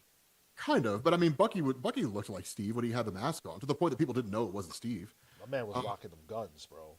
Yeah, that's true. Yeah, he was shooting motherfuckers up. He had a shiny ass costume. Yeah, he did. That's true. He's all glittery. Yeah. Okay. So the other thing about this team that I want to point out is that this feels like a team that's based around guilt. So it looks like a team based around the MCU. I mean, look at the roster of the team. It's the only one that's not currently in the MCU right now, as far as I could tell, is Luke Cage. Well, this is core Bendis Avengers too, right? Like minus Captain Marvel. It is a blend of the Mighty Avengers led by Carol Danvers and the New Avengers from Bendis. Exactly. But when I look at this, I see something deeper, which is the guilt that they're carrying. So let's talk about it. Okay. Wolverine gave David Colton an origin box, right? In Wolverine Weapons of Armageddon. He told him to take it. Yeah, it was the only way to save his life because he was Exactly. living. Yeah, So if David Colton dies or turns bad during Armageddon, Wolverine feels guilty for getting him involved in this. and also because Wolverine was the one who told him, "I know a guy." Right. Yeah, he's the one that brought him into Armageddon directly. Because up until that point, he was just like off doing his own thing. Like Wolverine had grabbed, what's his name? Tyler, I think his name was the one that has like the liquid metal. Yeah. Yeah. Yep. Yeah, and he had like taken him under his wing and was like teaching him. So that's actually that's a really good point. Then you have Spider-Man. What did Spider-Man most recently do? He told the Avengers no, he would not travel with them for to go to Sicario or whatever that place is called. He wouldn't go. Yeah, Clearly, that place, something really bad is going to happen there that Spider-Man is going to feel guilty for not having gone. I mean, they're all in Latveria, and it's a war on the Red Hulk. But wait, so okay, so are you talking? Because we've seen that dance before. Do you remember? God, this is entirely possible. Do you remember Secret Wars 2015 and what was it? The tie-in from Dan Slott. God, what was that called? Spider-Man had a daughter. It was called shit. It was called. Do Your Vows. That's Yeah, what it was. yeah, you got it. Yep. Yeah, that was the one with that one dude who was a villain who had like killed all the superheroes and took their powers. And Spider-Man didn't go. He went to protect his family from Venom. Right. And yeah, and so I can't remember what that guy's name is. But yeah, like he basically they were hunting superheroes because of it. And so Peter was just like, we don't have powers. He was just pretending, like tell his daughter, like, we don't have powers, pretend you don't have powers, we're just normal people. And what was it? He had technology that avoided the scans, I think it was, that made them look human. Yeah. But Daredevil is the king of guilt. He's guilty about everything. Yeah, he's got that Catholic guilt, my guy. Yeah. Wolverine and Captain Marvel can both survive whatever it is that's going to happen in Latveria or Sicario or wherever. And Luke Cage is just there because he's the black man. I don't know because you remember, what was it? When David Colton showed up. No, when they went to go get David Colton and Carol Danvers attacked him, he grabbed her by the throat and slammed her with no effort at all. Yeah. Like no effort at all. So if he ends up becoming the bad guy, he could kill Carol. But this book is direct aftermath of Armageddon, so her being on the cover insinuates that she lives. Yeah, that's true. That's fair. I'm just saying, like, if the story is based on Colton going on a warpath and killing people, then you know what? Okay, yeah, I see what you're saying with guilt because like she's survivor's guilt. Yes, exactly. She survived where everybody else died. Yeah, okay, I see what you're saying. Yeah. So that's actually that's a good point. And of course, one of the covers claims that they're the Earth's mightiest survivors. Yeah, that was the big bill too. So then, what's Luke Cage's guilt? Because Luke Cage is he guilty about being a mayor and just? I mean, he's not corrupt. I think I think. Listen, bro. To be fully honest, I think they needed to put somebody black on this roster. Chip loves Luke, and that's my theory. That's entirely possible. If we're approaching him from a guilt perspective, though, he didn't go to fight. Yeah. So maybe it's the same as Peter Parker's. I don't know. Where's Miles? Miles. Miles is training with Norman Osborn right now. My God. Actually, okay, it's kind of dope. Don't despise. It's kind of dope. I mean, it's a filler story. Like, it's just a way to keep Miles Morales relevant after the Cody Ziegler run ended, which begs the question: why even end the Cody Ziegler run? I never understood that. They end the Cody Ziegler run, and then Cody Ziegler and Dennis Camp, I think, do Spider-Man Incursion, where he goes to the Ultimate Universe, ends up with origin boxes given to him by Tony, and he brings them back. The first person he fights is Spot, and the origin boxes end up all over the place. Yeah. Yeah. I don't know. Well, we know the Brian Hill ongoing starring Miles Morales is coming in, I believe it's August. Yeah. And so that's great. I'm excited for that. But I agree. Miles should be front and center. He should be involved in this. Yeah, 100%. Like that was kind of the shock to me is like when Peter Parker was like, like even though there's like 1 million people in New York that could protect it, I can't be here because I got to be one of the 1 million people in New York. Didn't make any sense to me why they wrote him out of the story. But if they're going to, then why not bring in Miles? I mean, he's getting his Karate Kid moment, I guess, with Norman Osborn. Yeah, he's getting his Karate Kid moment with like Norman Osborn, where he's getting his montage and his training sessions, and was it Esposito and all that kind of, push it to the limit. Like he's getting all his stuff over there, which is cool. But like, I mean, just bring Miles over and have him be a part of this event. Like it would have been cool. I agree. Speaking of Spider-Man, though, Spider-Man is having a milestone. Issue 1000 of Amazing Spider-Man is coming, And we've talked about this already. There is something critical though that just was revealed that we need to talk about, which is the fact that the The main cover. cover Yeah. for this book, which was done, of course, by the legend John Romita Jr., the one where Spider-Man doesn't give a fuck that it's his 1000th anniversary, that one, Yeah. um, I don't know why they pulled it. it's been pulled I don't know why. because people didn't like it. That is a terrible reason to pull a cover. No, that's a terrible reason. Well, I guess maybe because they thought if people don't like it, people aren't going to buy it, and if they're not going to buy it, why have it? So I guess maybe in that way. But it's Romita. People will buy it. Yeah, it's John. He's the son of the guy who took up after after Steve Ditko. He is one of the most iconic comic book artists in the history of the industry. Yeah. Like, I mean, dude, if they can bring back Adam Kubert and have him draw the team up book that only exists because of the MCU, the Daredevil, Spider-Man, Hulk, Long Way Home. yeah, Long Way Home. They can have John Romita Jr. have a cover of a comic. So yeah, it's disrespectful as fuck. Like I think the significance of John Romita's contributions and his family's contributions, Yeah. the industry outweigh whether or not people on Twitter were pitching a bitch about the cover. Like I'm sorry, but your opinion is not as important as the man's legacy. So get fucked. Like that's what it should have been. And also, why are they reacting so strongly to people's thoughts on a cover, but then not reacting to anything the fuck else that we bitch about? We talk about go ahead. Oh no, go ahead, man. Yeah, I'm I sorry. was just gonna say we talk about prices. They don't care. We wanted the Ultimate Universe to stay. They didn't care. We wanted Krakoa to stay. They didn't care. They don't give a damn about anything we complain about except a John Romita Jr. cover. Why they have to do my man like that? Yeah, I don't know. I don't understand the logic behind it. I mean, I could try, but I'm afraid that I would understand it too much, and so I don't want to. Cole makes a good point, which is this is true. He's done after this and is going to be working with Mark Miller. That is very true. So Wait, John Romita Jr.? yeah, Wait, yeah, he's walking away from Marvel permanently? yeah. He's leaving Spider-Man, from what I've been told or what I've read. Wow. Yep. So this is the swan song, dude. And they pulled his cover. Jesus. Wow. Imagine how it feels to be him. Yeah. That's I fun. need to stay more. I just need to stay more in tune with comic book. I don't really focus on comic book news all that much. Like, yeah, I need to focus more on comic book news. I feel so detached from the comic book industry these days. I mean, I really do. Like, I read everything, but I don't really follow up on the news too much. Like, I don't really pay attention to solicitations. Like, I feel so disconnected from the comic book scene sometimes. Well, we do very different things, bro. We do. Sure. Yeah. Like, Sure. I don't know. I'm tapped into this because it's my job, you know. Dude, I will say, you know what I've started to care about more? What the fuck was this, man? Did you see this shit? I was just like, I guess my fucking hair. Did you the chat's gonna be like, what the fuck is Rob doing? Dude, honestly, I don't know about you. I do like in light of the fact that Marvel is struggling in a lot of ways on their publishing side.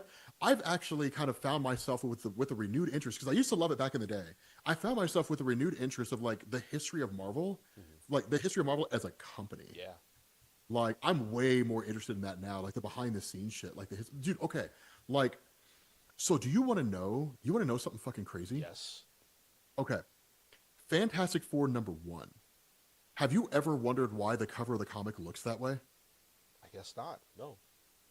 Like, okay, those of you guys in the chat who are watching this, do you know? I mean, here, will you pull up the cover of Fantastic Four #1? I can pull it up for myself, but I won't be able to put it on the stream.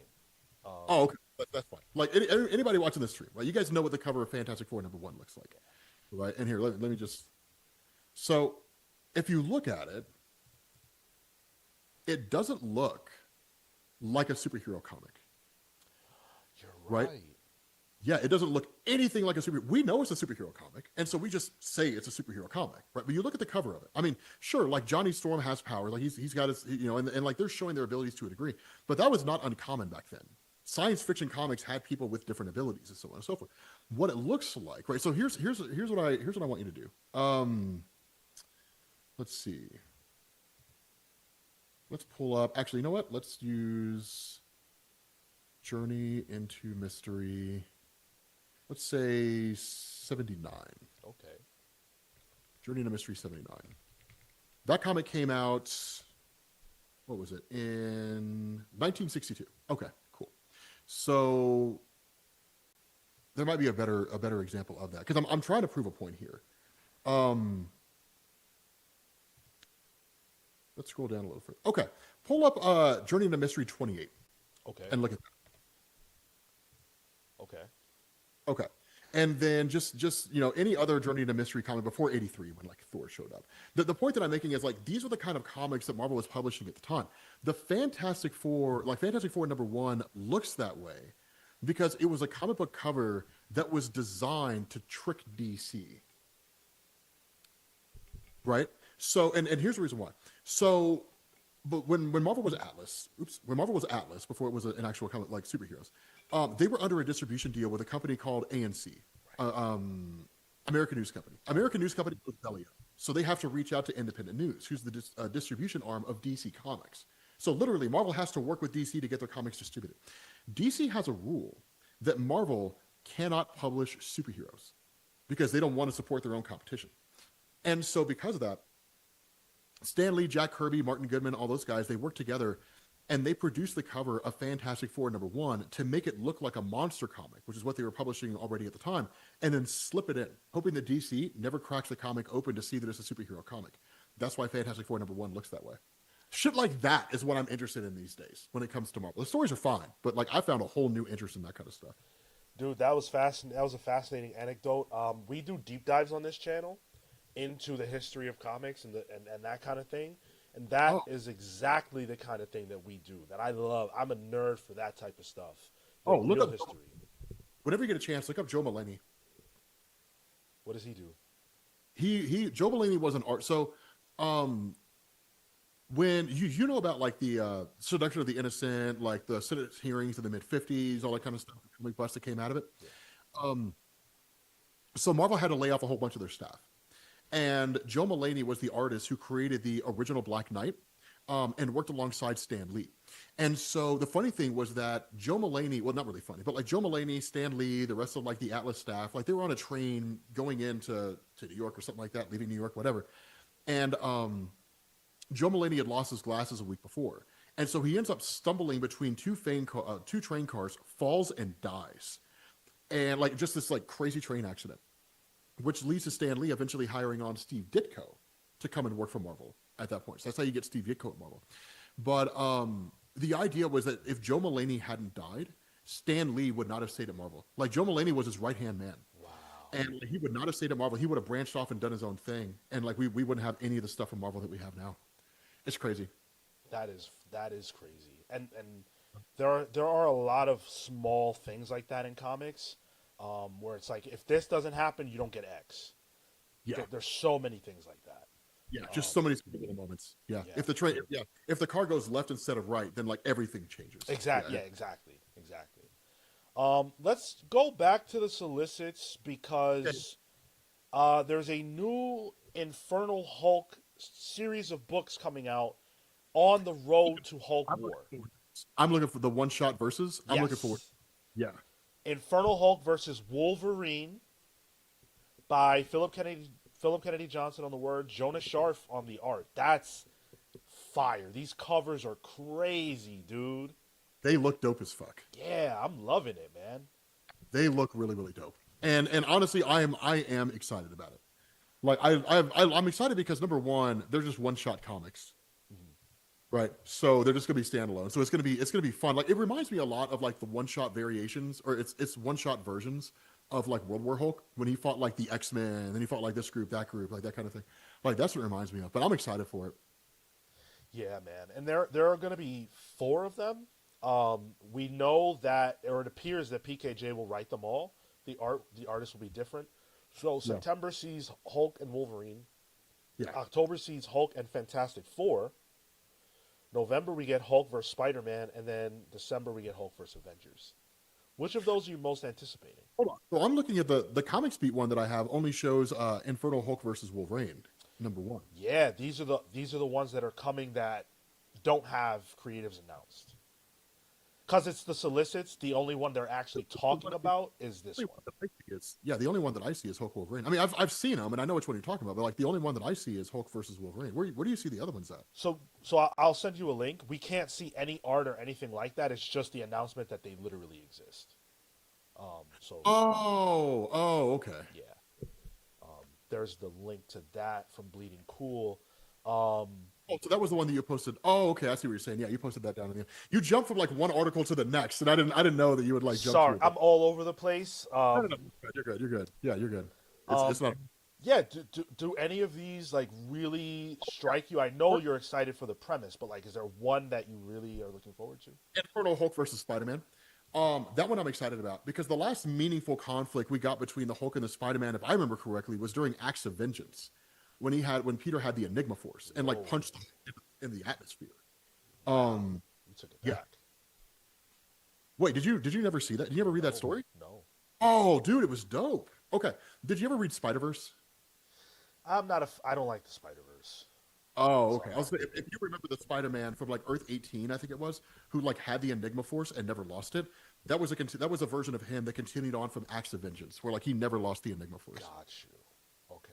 But okay. Here's the only issue that I have with all of this. Here's the only issue that I have with how this works. Right now, you're talking about the Incredible Hulk body, right? Just the Hulk body that is possessed by a demon Yeah. with the power to rival the one above all. What chance do any of these guys have? I mean, the one above all literally sent its avatar to Earth, a just fraction of its power, and the Infernal Hulk demolished it. No Right? chance. No chance. Yeah, what chance do any of these guys have? So unless we're talking about these guys being empowered with like divine abilities or something like that, I don't know how. I mean, the Infernal Hulk in and of himself is already overpowered. So I'm curious how any of these guys are going to stand a chance or how they're going to make the comic work. I don't know. Maybe it's just one of these where Philip Kennedy Johnson is like, it's a fucking comic. Just enjoy it. I have no clue. I mean, I agree with you. Like, I think the mission statement is don't die, right? Like, because otherwise they're not stopping him. Yeah. Um, It's like, every comic ends with like Spider-Man, the Fantastic Four, the Avengers, Wolverine. They're just fleeing for their lives. Dude, Iron Man tried it. Iron Man tried it in Infernal Hulk. He got mopped. Yeah, he tried to nuke him. Yeah, literally, it was what was it? Was it? I don't remember if it was like the little Hulk demons or whatever it was, but like they were carrying him out. Yeah. He was just conscious, just laying there. Right, he's got his arms held out, like carrying him out of the place. Incredible, dude. I think for me, the one I'm most excited about is Hulk versus Avengers. That's, Yeah. a team that you would think if anyone's going to stop Hulk, it could be the Avengers. We know that's not going to happen. But I want to see how they fail.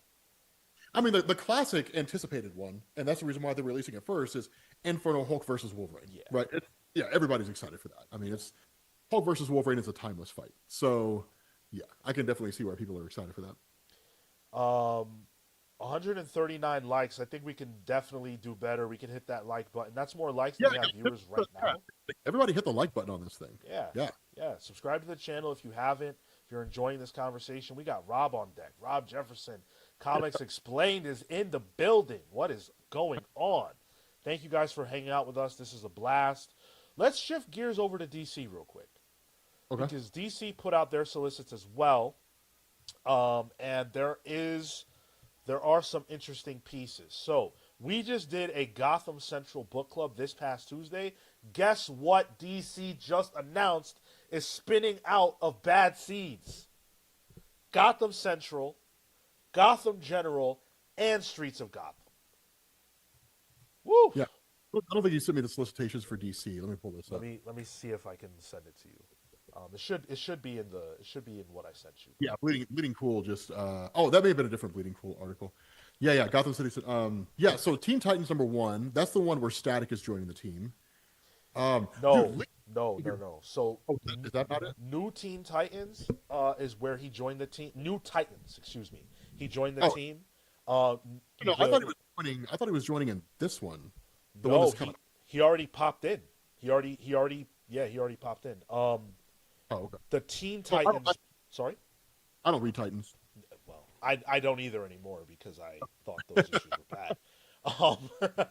But focusing on the Bat announcements here, Gotham Central #1 by Greg Rucka with art by Rosa Ekedal and Patricio Angel. Gotham Central #1. The first one was Gotham General, excuse me. Gotham Central #1 from Christopher Cantwell and Jacob Phillips. That's crazy. Dude, And I then- love Cantwell. I loved his Iron Man run. Yeah, yeah. Cantwell was awesome. And then you've got Streets of Gotham, which is by Matt Fraction and Mariko Tamaki. What the fuck? Yeah, the Streets of Gotham. Wait, so Streets of Gotham, that's a like a ground level book, right? Yeah, yeah. Yeah. So I'll be honest, like Streets of Gotham, the way they're building this book, I kind of feel like is what Detective Comics should be. To be honest, like a more grounded Batman story. Yeah, yeah. I want that kind of book so bad in mainline Yeah. because we had Dark Patterns. Did you check that out? Yes, Dark Pattern. Well, Dark Patterns was cool, but it was basically like a 3-part. It was like a trilogy within a maxi series. But yeah, it was definitely more street level. Though I love the second volume of the second run, which was like the creepy was it the house that was like kind of Oh, haunted, but not really. dude, Like, yeah, that was cool. That was, Scarface haunting the house. That was so yeah, sick, bro. like taking control of the girl. Yeah, But like at the outset, it gives the idea that like but even then, it gives the idea that like the house itself is actually haunted. Because wait, doesn't what's her name, her partner appear, like her partner talks to her at the end and like guides her out of the building? I don't remember exactly how it ended. I just remember that the idea was that Scarface had embodied the building itself, but I Yeah. don't remember how it ended. Yeah, Um, I thought there was one point where like her partner had been killed and her partner's voice guided her out of the comic. And or I'm sorry, guided her out of the comic, guided her out of the building. And so you're kind of left to wonder, is the building like actually is it like actually haunted? Like it was a really cool story. it does leave that question mark for sure. Yeah, you're right about that. And I Yeah. and I want more street level stuff. So hopefully, Streets of Gotham can kind of give us that, vibe. Um, Yes. So here, Gotham's yeah, so this okay, so this honestly just looks like ER with Gotham. And exactly. Yeah, yeah. I'm here for it, man. Like, could you imagine? Could you imagine every comic is a one shot, and it's just like a dude that Batman beat the shit out of, and they're just like, oh man, Oh my this is actually a really good idea. That's Yeah, hilarious, dude. Every issue is just them wheeling somebody in that got smoked by Batman. I love it. yeah. Go ahead. Wait, Gotham Central. Yeah. Wait, a killer's on the loose. Someone is stalking Arkham Towers. Okay, so Zeller is still okay, cool. Because my concern with her is she was just going to be like an element of Fraction's run, and like that was it. But Right. Cantwell is actually doing it. Yeah. Wow, so Phillips is doing interiors. Okay, Yeah. dude, And that's gonna be cool. I don't know how Jacob Phillips is doing the interiors on this. I don't know how he has the time for it because the Ezra Kane book is also coming out. But yeah, this sounds really exciting. I'm a little surprised, though, I have to say, that Greg Rucka's not doing Gotham Central. Maybe he didn't want to go backwards? Maybe, I don't know. I'm surprised by that. And then with Streets of Gotham, though, we don't have details for this book other than the idea that it's a lower to the ground Batman title. And I'm okay with that. Like I'm okay with that because I think one of the biggest issues that a trap that's very easy to fall into with Batman, which admittedly, what was it? Oh my God, what was his name? He was the one that did one half of the Carnage run. He did the whole Detective Comics run. Rom What is V. it? Comics Overture. Rom V. Yeah, Ram V. Yeah, like that's a cool take. But I've always felt like the Detective Comics stories need to be like more on like boots on the ground, like actual detective stuff.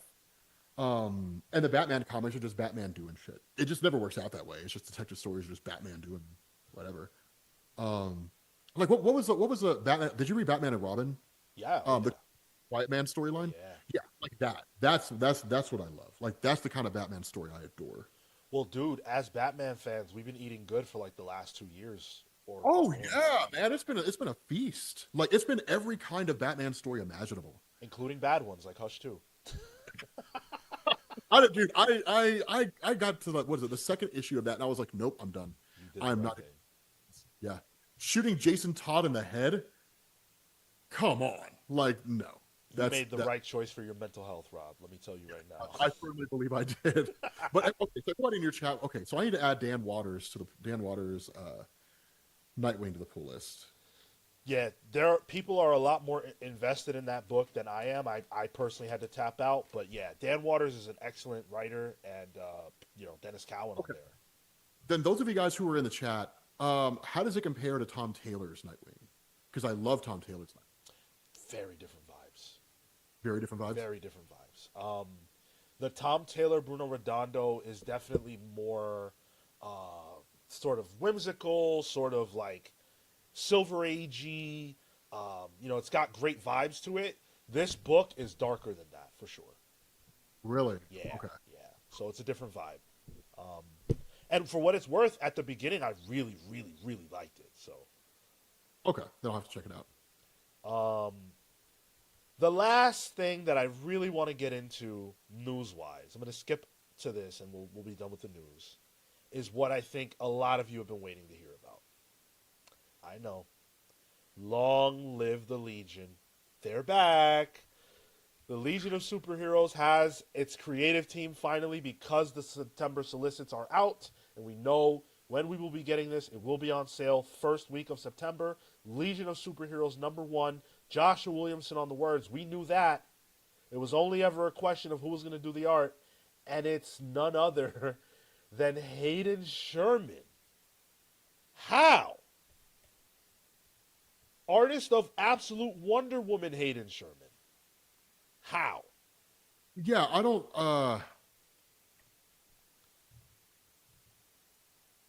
I'm not against it, but I'm not the biggest fan of Hayden Sherman's art. Yeah. Boo hiss, boo hiss. I am like, if you ask me, like, Rob, what's your art style? Like, what kind of art style do you prefer? Yeah. Jim Chung, Andrea Sorrentino. Like, for example, I never gave a shit about Green Arrow until, like, but then when I cracked open Jeff Lemire and Andrea Sorrentino's Green Arrow, the art is what really hooked me in that book. Yeah, I'm not a huge fan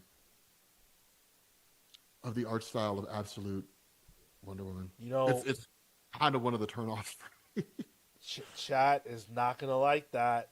No, I know they're gonna hate me over it, but I appreciate the honesty anyway. hold on. Okay, so then let me ask, what do you like about the art style for Absolute Wonder Woman? So I really like the fact that Hayden Sherman always does something dynamic with their panel layouts. It feels like the panel layouts are built around the story that's being told, instead of just being a vehicle for the story to be told, which is a very, very different thing. Hayden has changed the way that artists are approaching panel layouts, where a lot of artists want to take the Sherman challenge and redesign and redefine their panel breakdowns. I really love the design of this version of Wonder Woman. She's big and tall and sexy and green. I love that stuff. I just think it's been a visual feast, man. Granted, I will say I think Hayden's panel layouts were better in Dark Patterns, but I still think that Hayden's style is great in Absolute Wonder Woman. Yeah, that's fair. I mean, yeah, his layouts are solid.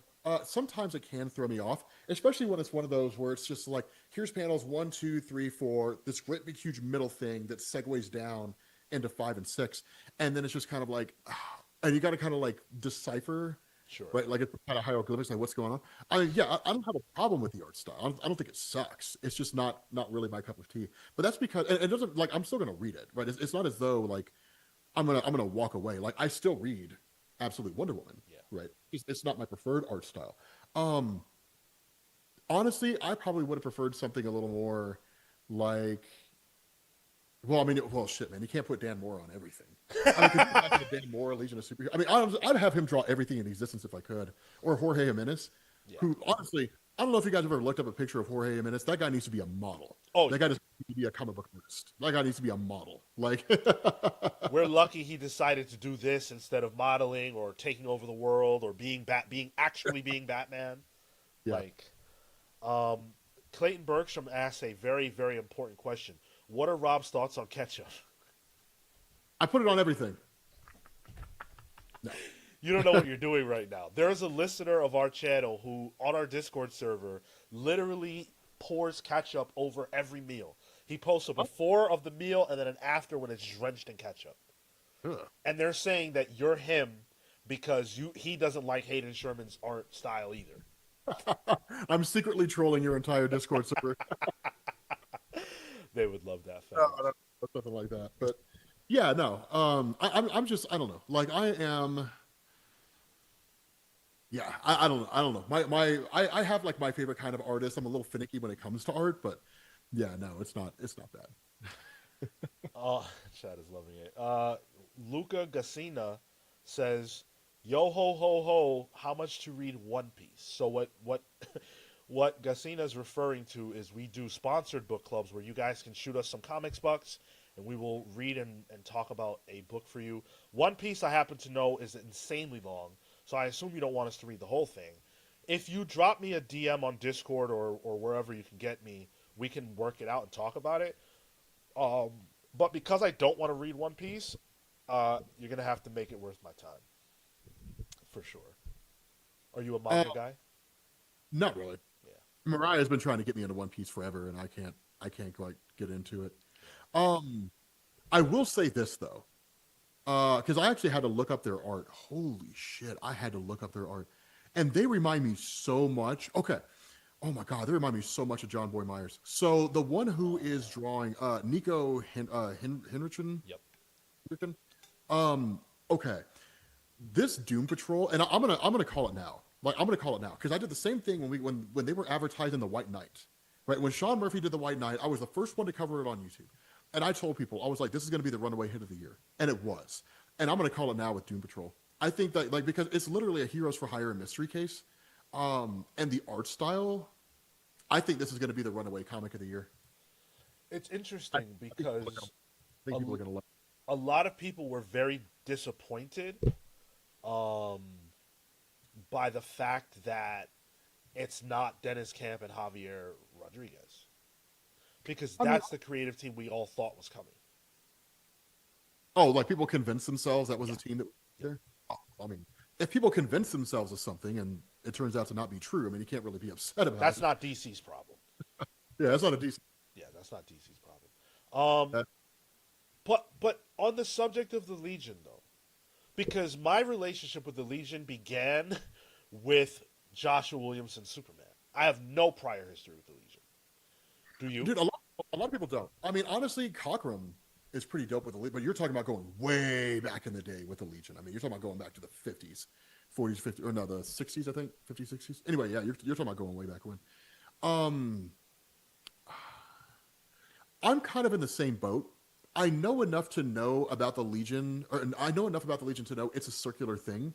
That the Legion were inspired by Superman, and so they went back to visit him. Superboy became part of the Legion, and Superboy was inspired by the Legion to become Superman. So it's a self fulfilling prophecy.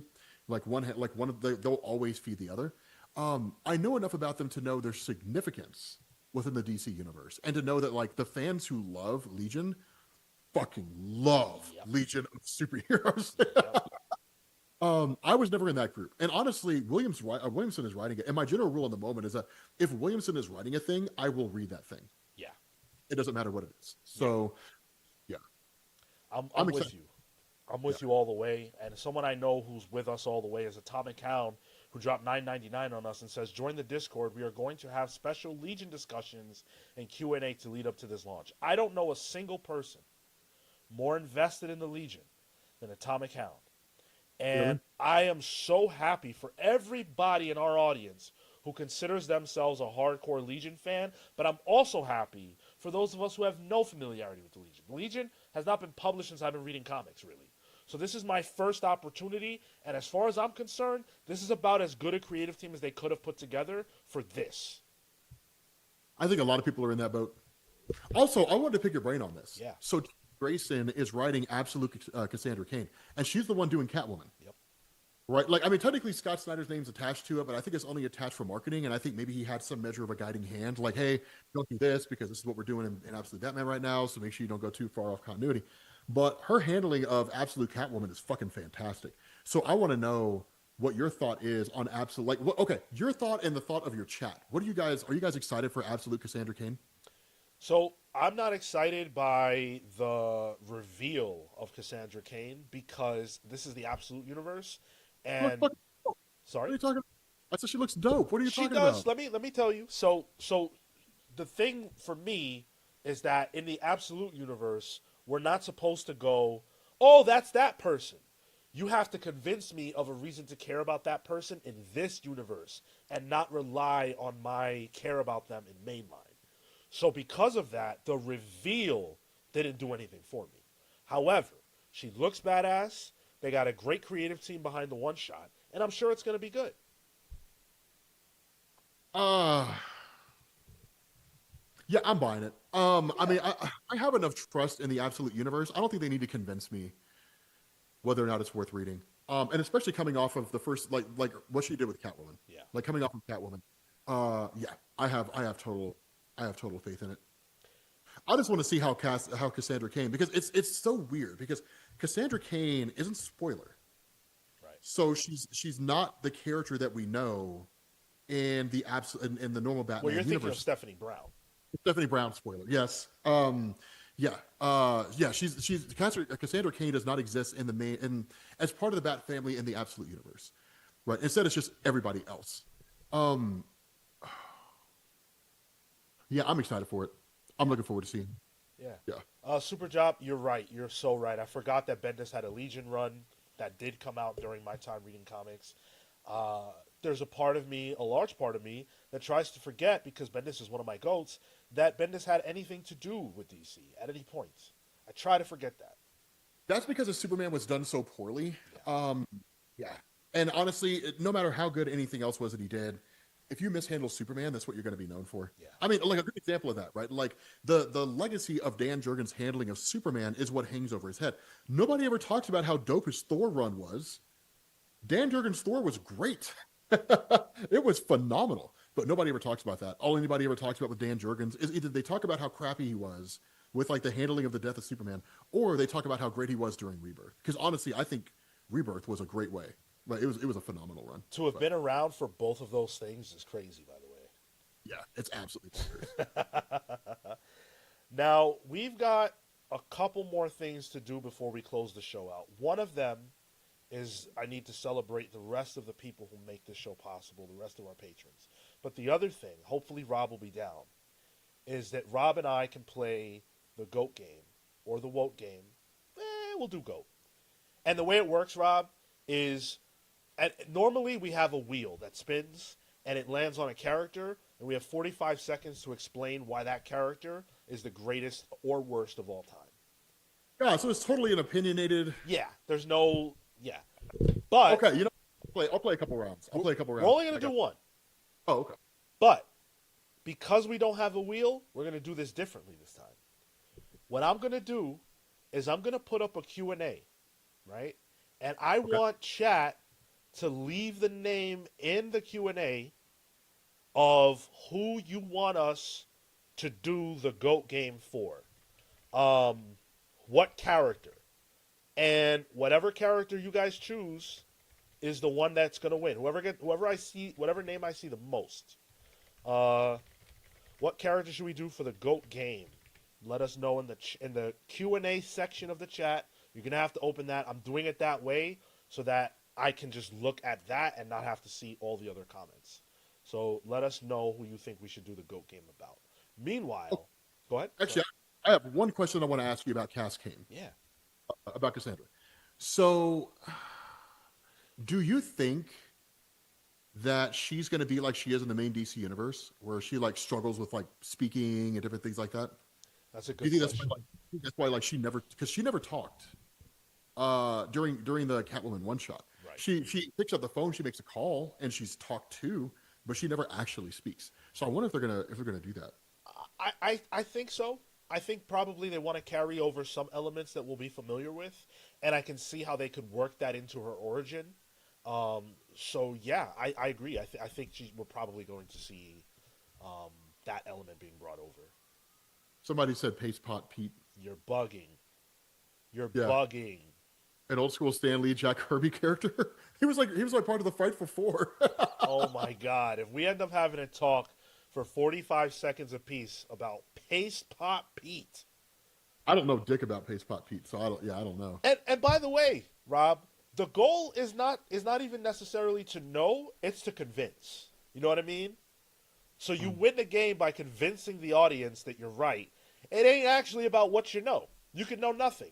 Although Marco, who's normally here, he never knows anything and he never wins the game. Well, I'd like to believe that I know something about superheroes. No, you know, trust and believe, you know a lot more than Marco does. I love him, but Lightning Lad, kill him off. Please pop. I see Raven. I see Chopstick. Give us some answers here. Yeah, they're going into the questions tab too. So I see a bunch of you posting in the regular chat, posting the questions tab. To if we don't have a bunch of names, I'm gonna just choose the name that I see that stands out to me. But before we do that, I do want to thank the rest of the people who make this possible. Thanks to our patrons so much. Amin the Almighty Perez, Houston the Century Kid Murphy, Young Dende, Faye Fighter Dewooty, Cosmic November, Carter the Owl Shogunate.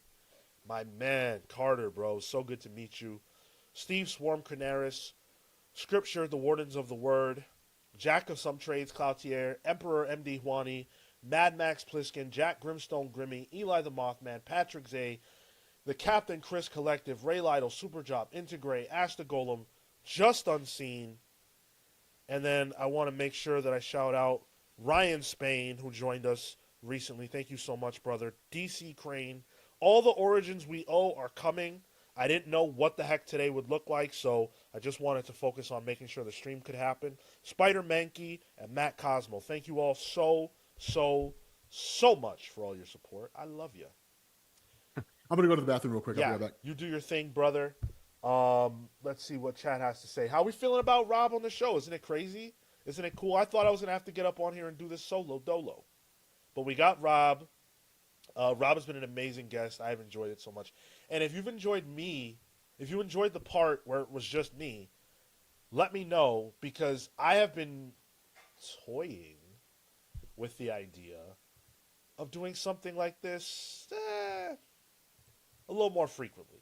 You could say that maybe this was a test run. You could say that. So I'm definitely paying attention to how you guys are reacting, if you're enjoying the vibe here of it just being me, but also Rob. You never know who's going to pop in.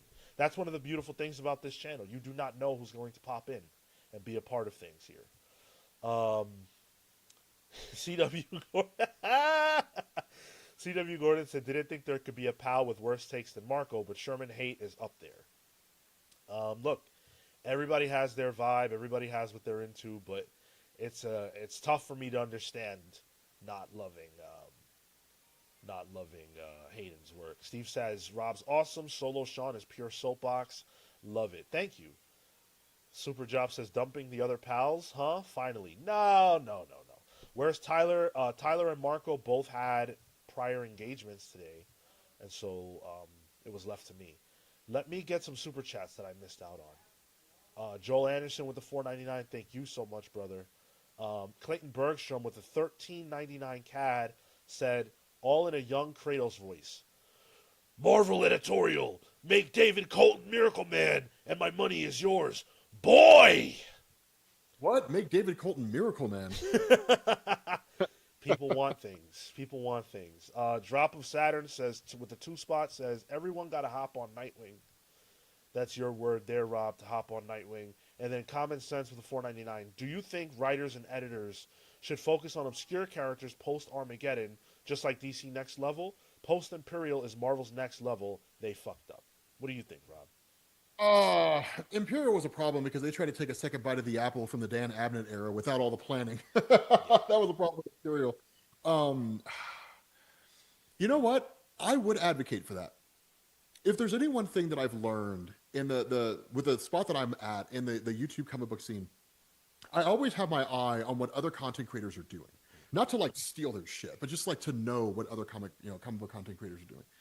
And I've noticed there's a huge rise and a huge level of interest in more obscure characters that people just don't really know about or that aren't really talked about in any meaningful way. And I think that's a kind of a reflection of what Marvel does, especially. So much emphasis being put on like the prime sellers that everybody else kind of falls into the background. Like, when was the last time anybody learned anything important about Unis the Untouchable? right? I mean, the guy makes a force around himself. Now, technically, there was a point where he suffocated in it and passed out, but still, right? The guy makes like a force field around himself. In fact, what is it? I don't know that I agree with him doing all new Venom, or was it the new Venom comic, the one with Boomerang, where he has like the Yes. trap passenger symbiote, whatever the hell it was called. That needs to be a backup feature in either the Venom comic or the Spider-Man comic. I would not do it as a standalone book, but I think that's cool, right? Like I never cared about Boomerang as a character, and then I'm like, hey, like okay, I'm digging Boomerang, right? I'm here for it, right? Like yeah, giving some more prime spotlight to like way more obscure characters, I think is kind of a cool thing. And they kind of did it for a time. If you remember, I think it was an all new, all different Marvel when they did the all new, all different Captain Marvel, and she was leading Alpha Flight. Like that was pretty cool. Like that was a pretty cool concept. So yeah, giving more spotlight to obscure characters, 100%. We're about to do that in just a moment. Kaz Hooper says, honestly, I prefer to have watching a group of people with a rapport with each other. I feel you. I feel you. This happened because the other pals couldn't make it, and I figured it would be better than not having a show. And I've been wanting to do a solo show for a while, so I got it off, but I also got to have a great guest in Rob on the show, so I'm really happy about that. Rob, are you ready to talk about one of the most obscure characters in DC? Are you ready to argue why Killer Moth is the greatest of all time? Sure. I don't know anything about Killer Moth, but sure. That is the game, my brother. That is the game. That is the game. I have to take this character that I know nothing about, and I have to make a compelling argument for why they're a cool character. You sure do, and you are going to have 45 seconds to do it. The only question you have to answer now is, do you want to go first or second? And I will give you the choice since you're the guest. I'll go first. All right. As soon as you start talking, I'll start the timer. Ooh, why Killer Moth is a dope character. Well, okay, clearly this is because of the fact that, like a moths are very unsuspecting. Nobody thinks moths are a serious threat. A little bit of a nuisance, sure, but nobody considers them to be a credible threat. But what happens if that moth is a credible threat? What happened if that moth was poisonous? What happened if that moth had stingers? What if it could kill you? And that's Killer Moth, right? Just this unsuspecting guy that no one ever thinks anything about, nobody ever considers to be any real serious or credible threat, when in reality, they're one of the most dangerous villains in existence. Could kill pretty much anybody they come across. And if you live to survive an experience with Killer Moth, it's because they allow it, right? So yeah, Killer Moth, hands down, one of the most underrated and underappreciated villains of all time. And the heroes only survive because Killer Moth allows them to survive. So yeah. All right. Okay, there's Rob's pitch. Okay, how far off, just for the chat, how far off am I about what Killer Moth actually is? Okay, I'm going to start now. Killer Moth is the greatest Batman villain of all time, and the reason why is because he's the one you don't see coming. Yeah, we've got Jokers, yeah, we've got Two-Faces, Poison Ivies, and everybody else, and Batman is ready for them. Batman has dealt with them countless times. He has plans over plans over plans for how to deal with them. But Killer Moth is so low to the ground, even though he can fly, he's so low to the ground that Batman isn't always ready. So Killer Moth very well could be the one to get it done. The one to do what Joker couldn't do, the one to do what Two-Face can't do, and Poison Ivy is actually beat Batman. Because Killer Moth has an ace up his sleeve that we don't think about, which is that Batman thinks of everything, but he ain't thinking about the Killer Moth. Now, which one of us convinced you that Killer Moth is the greatest villain of all time? Poll is up. The poll is up. I want to see the results. I want to know if you think it was me, if you think it was Rob, or if you think we both sucked. Let us know. I am afraid I gave this explanation on Killer Moth, and none of that is even remotely accurate to what Killer Moth is, because I know nothing about Killer Moth. Like, I'm afraid it's like the DC Comics equivalent of somebody being like, explain Captain America to me. And it's like, so Captain America is this hyper patriot that puts America first above all else. You know, like some shit like Right. Well, Rob, obviously, your channel is booming, and it's always getting bigger and bigger. I'm really happy and proud of the fact that, to be honest with you, that someone who looks like me is one of the top creators in our space. Can you tell us about like what's coming for the channel? Uh, honestly, so one of the like for real or for true, like if we're having like some real For like real some real talk. like some real talk. I love covering stories and I love talking about stories with people. But one of the things that I miss is teaching people about comic books. Right? It's one of the things that I miss. Like, okay, so for example, Fantastic Four 350, right? In certain circles, Fantastic Four 350 is the most reviled Doctor Doom comic of all time. Right? Even now, there are Doctor Doom fans who will say they hate that comic due to nothing other than like 1.5 or 2 pages where Doctor Doom sits down at a bunch of computer monitors and says, I've been gone a long time. Let me get caught up. And it's the fact that he doesn't know that Sharon Ventura is She-Thing, even though he was one of the first people she met when she became She-Thing. It is reference to the Battle of the Baxter Building, and that seemingly Doctor Doom and the Fantastic Four hadn't fought since the Battle of the Baxter Building, which was all the way back during the Stan Lee and Jack Kirby run.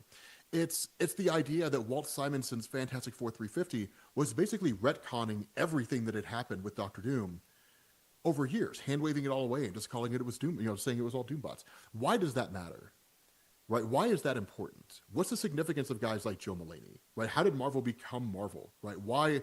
What happened? Like, what actually happened during the bankruptcy? Right? How did Joe Quesada actually save Marvel? Just all these things that like just are really cool and really interesting to talk about. And I kind of miss doing that. Like, I really miss making essays that like teach people about not just characters and teams and not just like the wiki, right? But like the decisions that went on behind the scenes on why certain things were done within the comic book line. Like, for example, so John Byrne, as much as he fucking hates Marvel, is releasing the Elsewin story, which is basically what was supposed to happen with Jean Grey.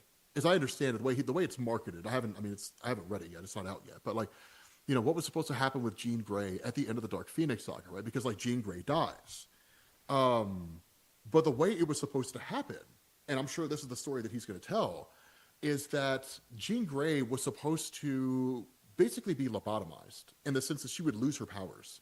She would lose access to her abilities, and she would just go forward as a regular person. In fact, there's a comic called, what is it? X-Men, The Untold Story, like Phoenix or something like that, that does that. Right. And so, and the whole reason why all that was supposed to happen, like, do you know that story? Like, does the chat know about that? Because I don't want to talk to you guys about stuff you already know.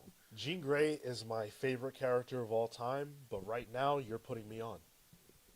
You don't know? Okay, so you don't know about this? Like the whole Jim Shooter, Chris Claremont, John Byrne debacle, and that like Jim Shooter overriding him and everything? Well, I know that after the Dark Phoenix saga, there was a question as to what to do with Jean, and there was a feeling that she could not be redeemed.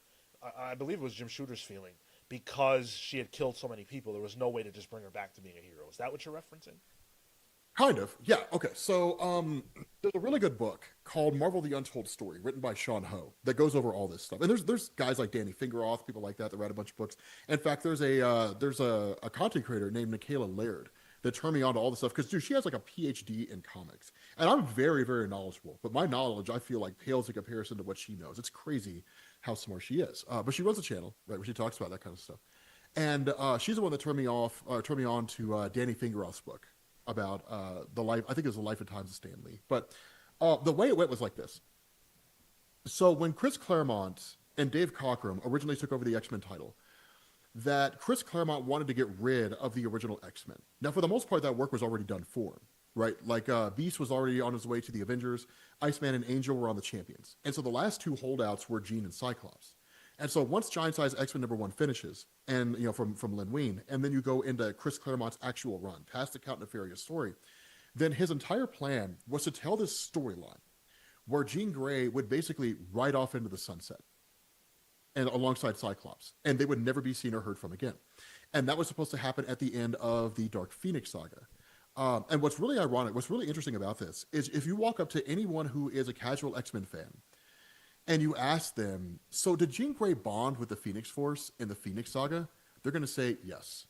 And that answer is wrong. Right. The Phoenix Force doesn't appear in the original Phoenix Saga. That never happens. She never bonds with it. Right? And a lot of people don't know, like a lot of people think she did. But like that never actually happens. All that happens is the shuttle comes crashing down, but lands in Jamaica Bay. She busts out of the water and says, "I am Phoenix." And yeah, and then that's it's like it's a whole new name, basically, and like a new level of cosmic power, and that's it.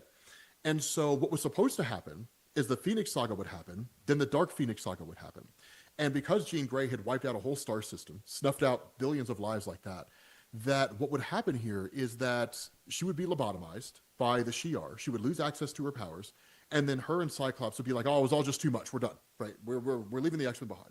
And that would clear the field of the last two holdouts. And it allows Chris Claremont to take what was, in effect, the giant-sized X-Men team at the time and go back. Right? By this point, when you get to the Dark Phoenix Saga, John Byrne's taken over as artist.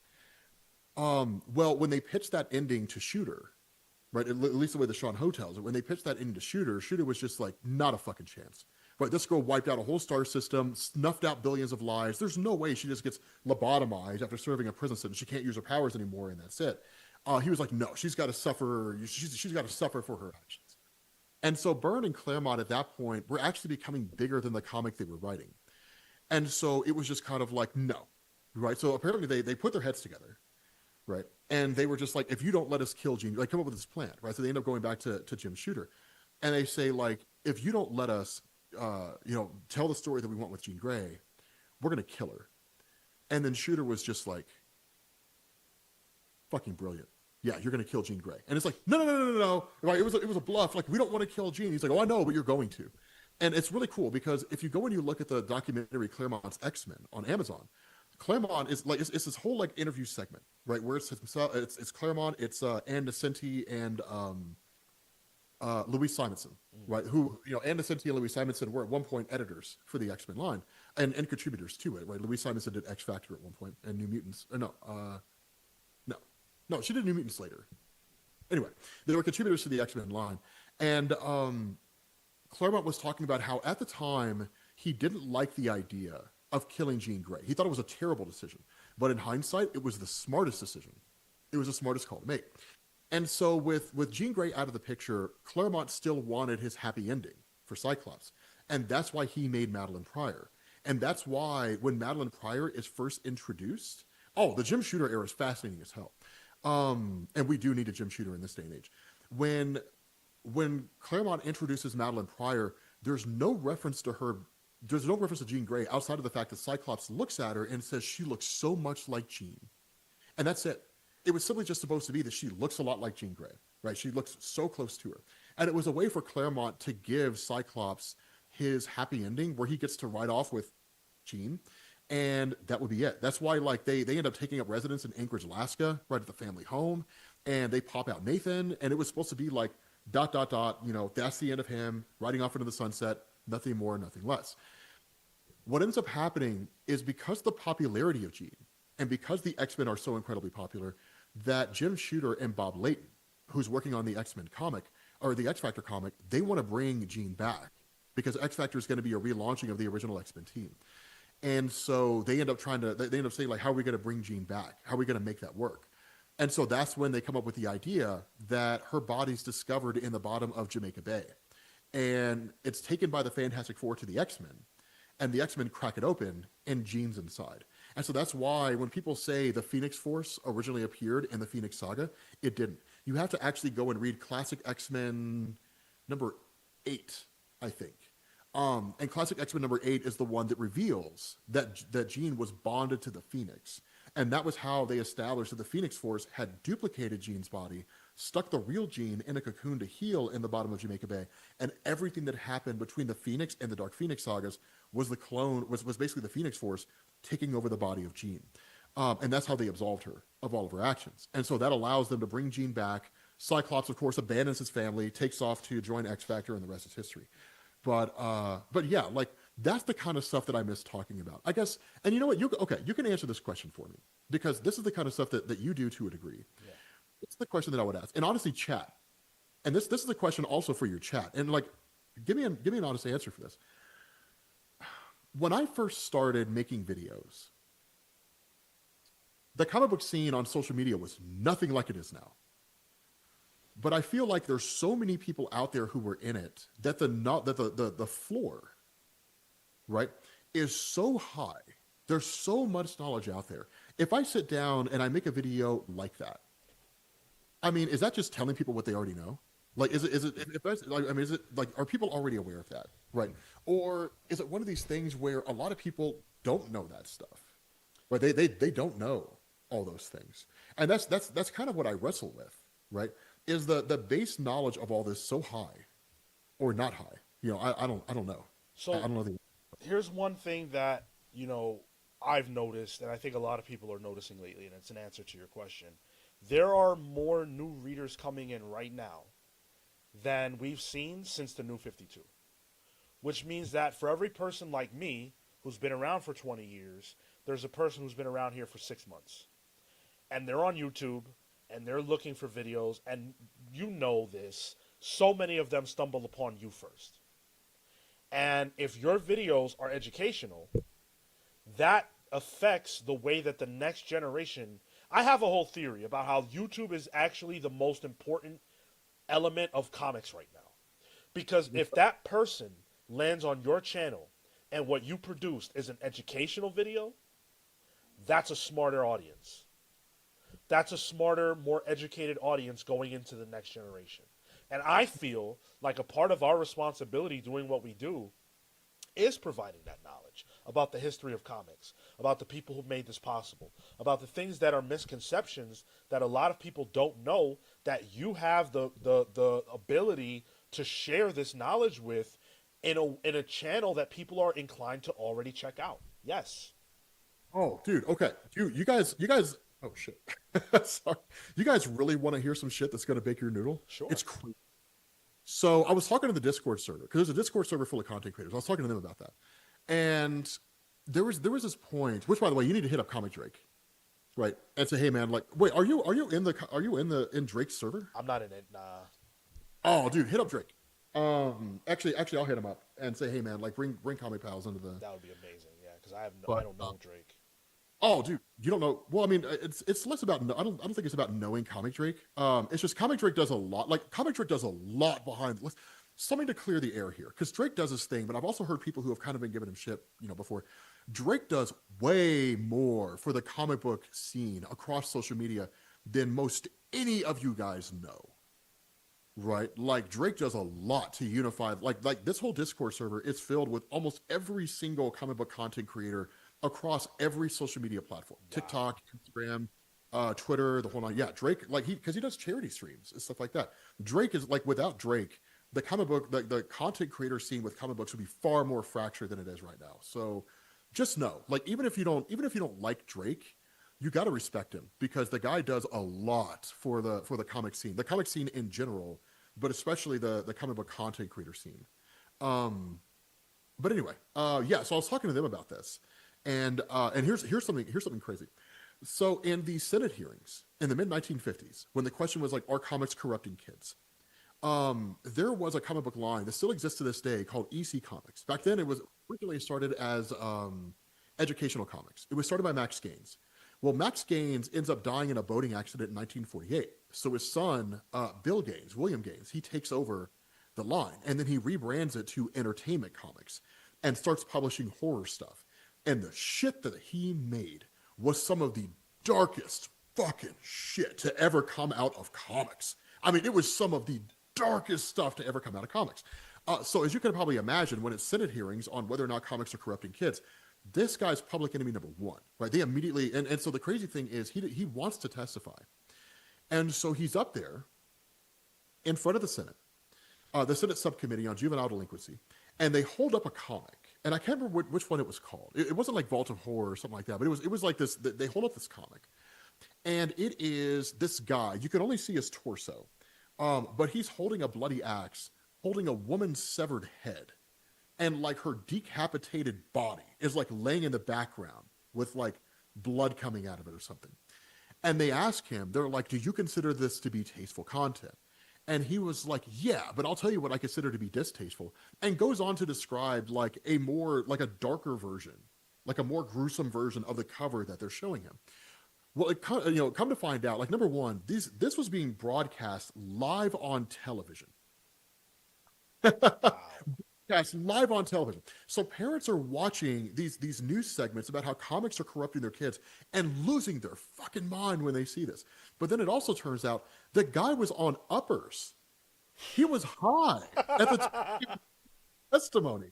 And so that testimony almost single-handedly torpedoed and destroyed the popularity of the success of the comic book industry. Like it was crazy. Right. It was like for the time it was bonkers. Right. It was absolutely bonkers. But yeah, like it's it's stuff like that. Like I miss teaching because I love covering stories, but I also miss that's why like and honestly I think what kind of hits me is I was making the video where I was like, here's what's been happening with Cyclops since the end of the Krakoa age. The Professor X video, I mean, I didn't really give a shit about. I mean, I knew that one was not gonna do very well because nobody really gives a shit about Professor X, right? The general public doesn't care, but comic book fans cared. And I was like, okay, well, let's make a video about this, for the average comic book reader who doesn't know what's been going on with people since the age of Krakoa, because I think most people are like you, where they're just like dropped off the X-Men, fuck it, like they just walked away. And so now that it's things like Armageddon, right? And it's them probably relaunching the X-Men soon, or at the very least, the X-Men are becoming a big talking point in the MCU. Then I think a lot of folks want to get caught up with what's been happening. They just don't want to have to read the fucking comic, but they don't want to like go through all the comics either. They're just like, just tell me what's been happening, and it's like, okay, right, here's what's been happening. But as I was doing that, it was just kind of like, I miss doing this. Like I miss doing this. So let me ask you a question, because I think I probably know the answer, but I it's important for people to hear this. What is the reason why you don't do that anymore? There's a couple reasons. Number one, because people seem to enjoy covering stories more, and quite honestly, the cash is better. Yeah. But two, and I guess the biggest reason why I wrestle with it is because I'm afraid that if I did, it would start to harm other channels. Because if someone sits down, let's say for example somebody sits down and they say, I'm going to make a video teaching people about the publication history of Doctor Doom. Okay, cool. Well, I can do that right now. Like, I can do that like right now. Okay, cool. Let's start with Stan Lee and Jack Kirby. Doctor Doom first appears in Fantastic Four issue number 5, where he's introduced for the very first time. Right, he comes back in issue number 6, where he teams up. Where he teams up with Name of the Submariner. The last we see him, he's shot into space. Right, at the end of that story, you go into issue number 10, where he uses the body swap technique on Reed Richards, right? And the stories follow that form and function, right? You start getting him appearing in other comic books, so on and so forth. But then, like Fantastic Four 200, right? That's the story where Marv Wolfman's intention, because Doctor Doom's whole storyline based on things like Astonishing Tales number 8, not Marv Wolfman, Jerry Conway did Astonishing Tales number 8, which is when he starts focusing on the idea of like Doctor Doom's mother's soul being in hell. So it's like, well, he wants to go to hell and he wants to free his mother's soul, and he does that all the time, and he fails all the time. He does it like once a year, he fails, whatever. So the idea behind Fantastic Four 200 is that Marv Wolfman wanted to tell the story where Doctor Doom would quote unquote die. And that what he would end up doing was going down to hell and freeing his mother's soul. Basically the events that we got in Triumph and Torment before Triumph and Torment. Such as it is, due to any number of editorial issues and so on and so forth, Marv Wolfman's run, I think, lasts to like 217, and he walks away. And that leads to him going over to DC Comics, I think, with George Perez, and they start like the New Teen Titans. But in issue number 200, Doctor Doom faces off against the Fantastic Four, and he is bombarded by his own device, which basically puts him in a catatonic state. At the same time that was happening, it's technically a story arc that starts with Len Wein in 193, and then goes up to Marv Wolfman's run, or when Marv Wolfman takes over, and then goes into 200. But the way the story arc had started under Len Wein was that there was a law in Latveria that Doctor Doom could not rule forever, that he had to eventually step aside and appoint somebody else. So Doctor Doom clones himself, and then like presents this clone as like a long lost son that nobody ever knew he had. And so that leads to him kind of circumventing the rules that the son will rule, and then he'll control everything behind the scenes. Well, such as it is, right? Due to any number of factors, the whole fight breaks out. Right? He's hit with he has to destroy his own clone basically because his clone ends up becoming a good guy. There's this point where Doctor Doom wants to transfer the powers of the Fantastic Four into the clone. This is why I need a script when I'm doing this kind of shit. But he tries to transfer the powers of the Fantastic Four into the clone, and the clone ends up adopting some of their goodness essentially, and basically turns on Doctor Doom. So Doctor Doom has to destroy his own clone. He's hit with his own device. He goes into a catatonic state, and this guy Zorba Fortunoff was leading a revolt in Latveria. So with Doctor Doom out of the picture, Fortunoff takes over, and he promises like free and fair elections. He doesn't. He ends up becoming like a dictator, all that kind of stuff, and Latveria is worse off under him than it is when Doctor Doom was in control of it. And so eventually Doctor Doom's body is sent back to Latveria, and it's held, in a cell, right? And so Doctor Doom ends up coming back in Fantastic Four Annual number 15. And it turns out that his servant Boris had taken the body of Doctor Doom out of the cell and basically restored his mind and replaced the body with a Doombot. And so quite literally Annual ends with like Doctor Doom angrily shaking his fist in the air, right? I'll get my revenge on the Fantastic Four, and takes off. And so that eventually goes into Rob, John Burns. I'm going to stop you there. You're going to stop. You proved you can do the video right now. I'm just, I would like my editors would have to edit, right? Yeah. But the point is, like, I can make that video, right? And the only amount of time it takes for me to make that video is however long it takes me to record it, right? Outside of maybe a little research on the side.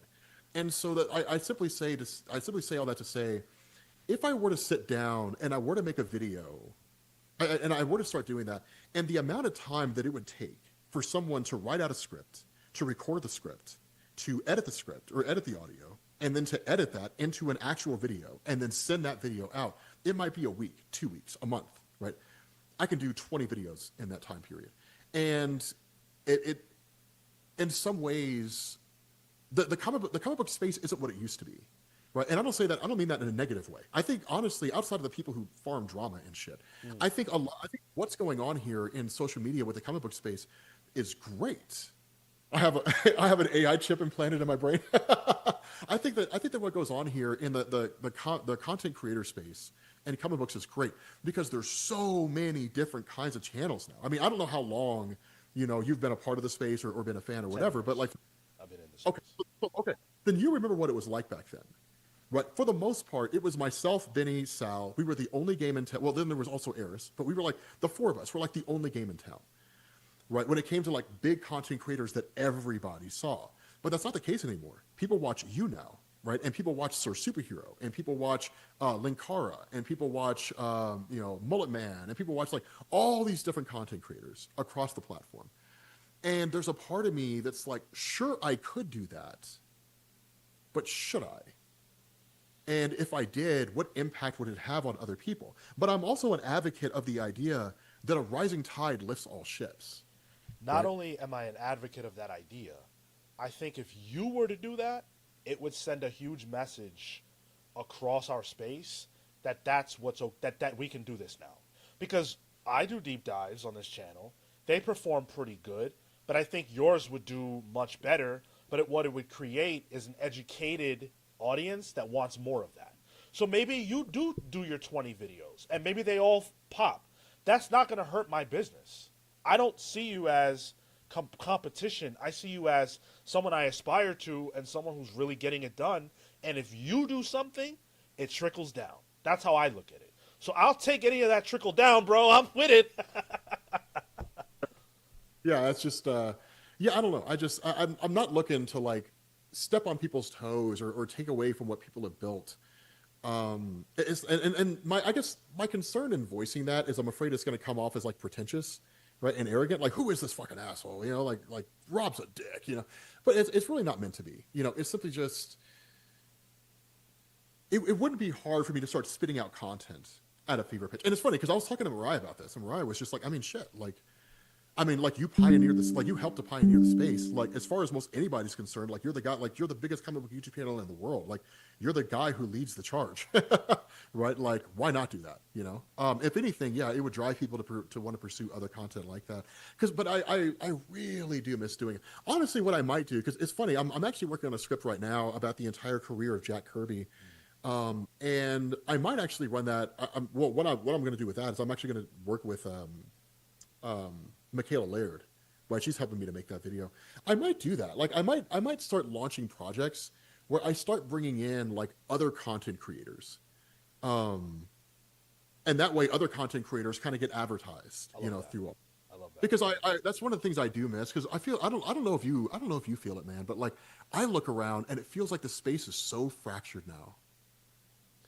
Like it feels like it's all like every man for himself almost. It If that makes depends on what you do. So for me, for example, I feel very connected, but that's sense. because there's like 5 or 6 channels who I'm very friendly with, and we all talk. Oh, And I'm friendly with people too, but I'm just talking about like the creation side.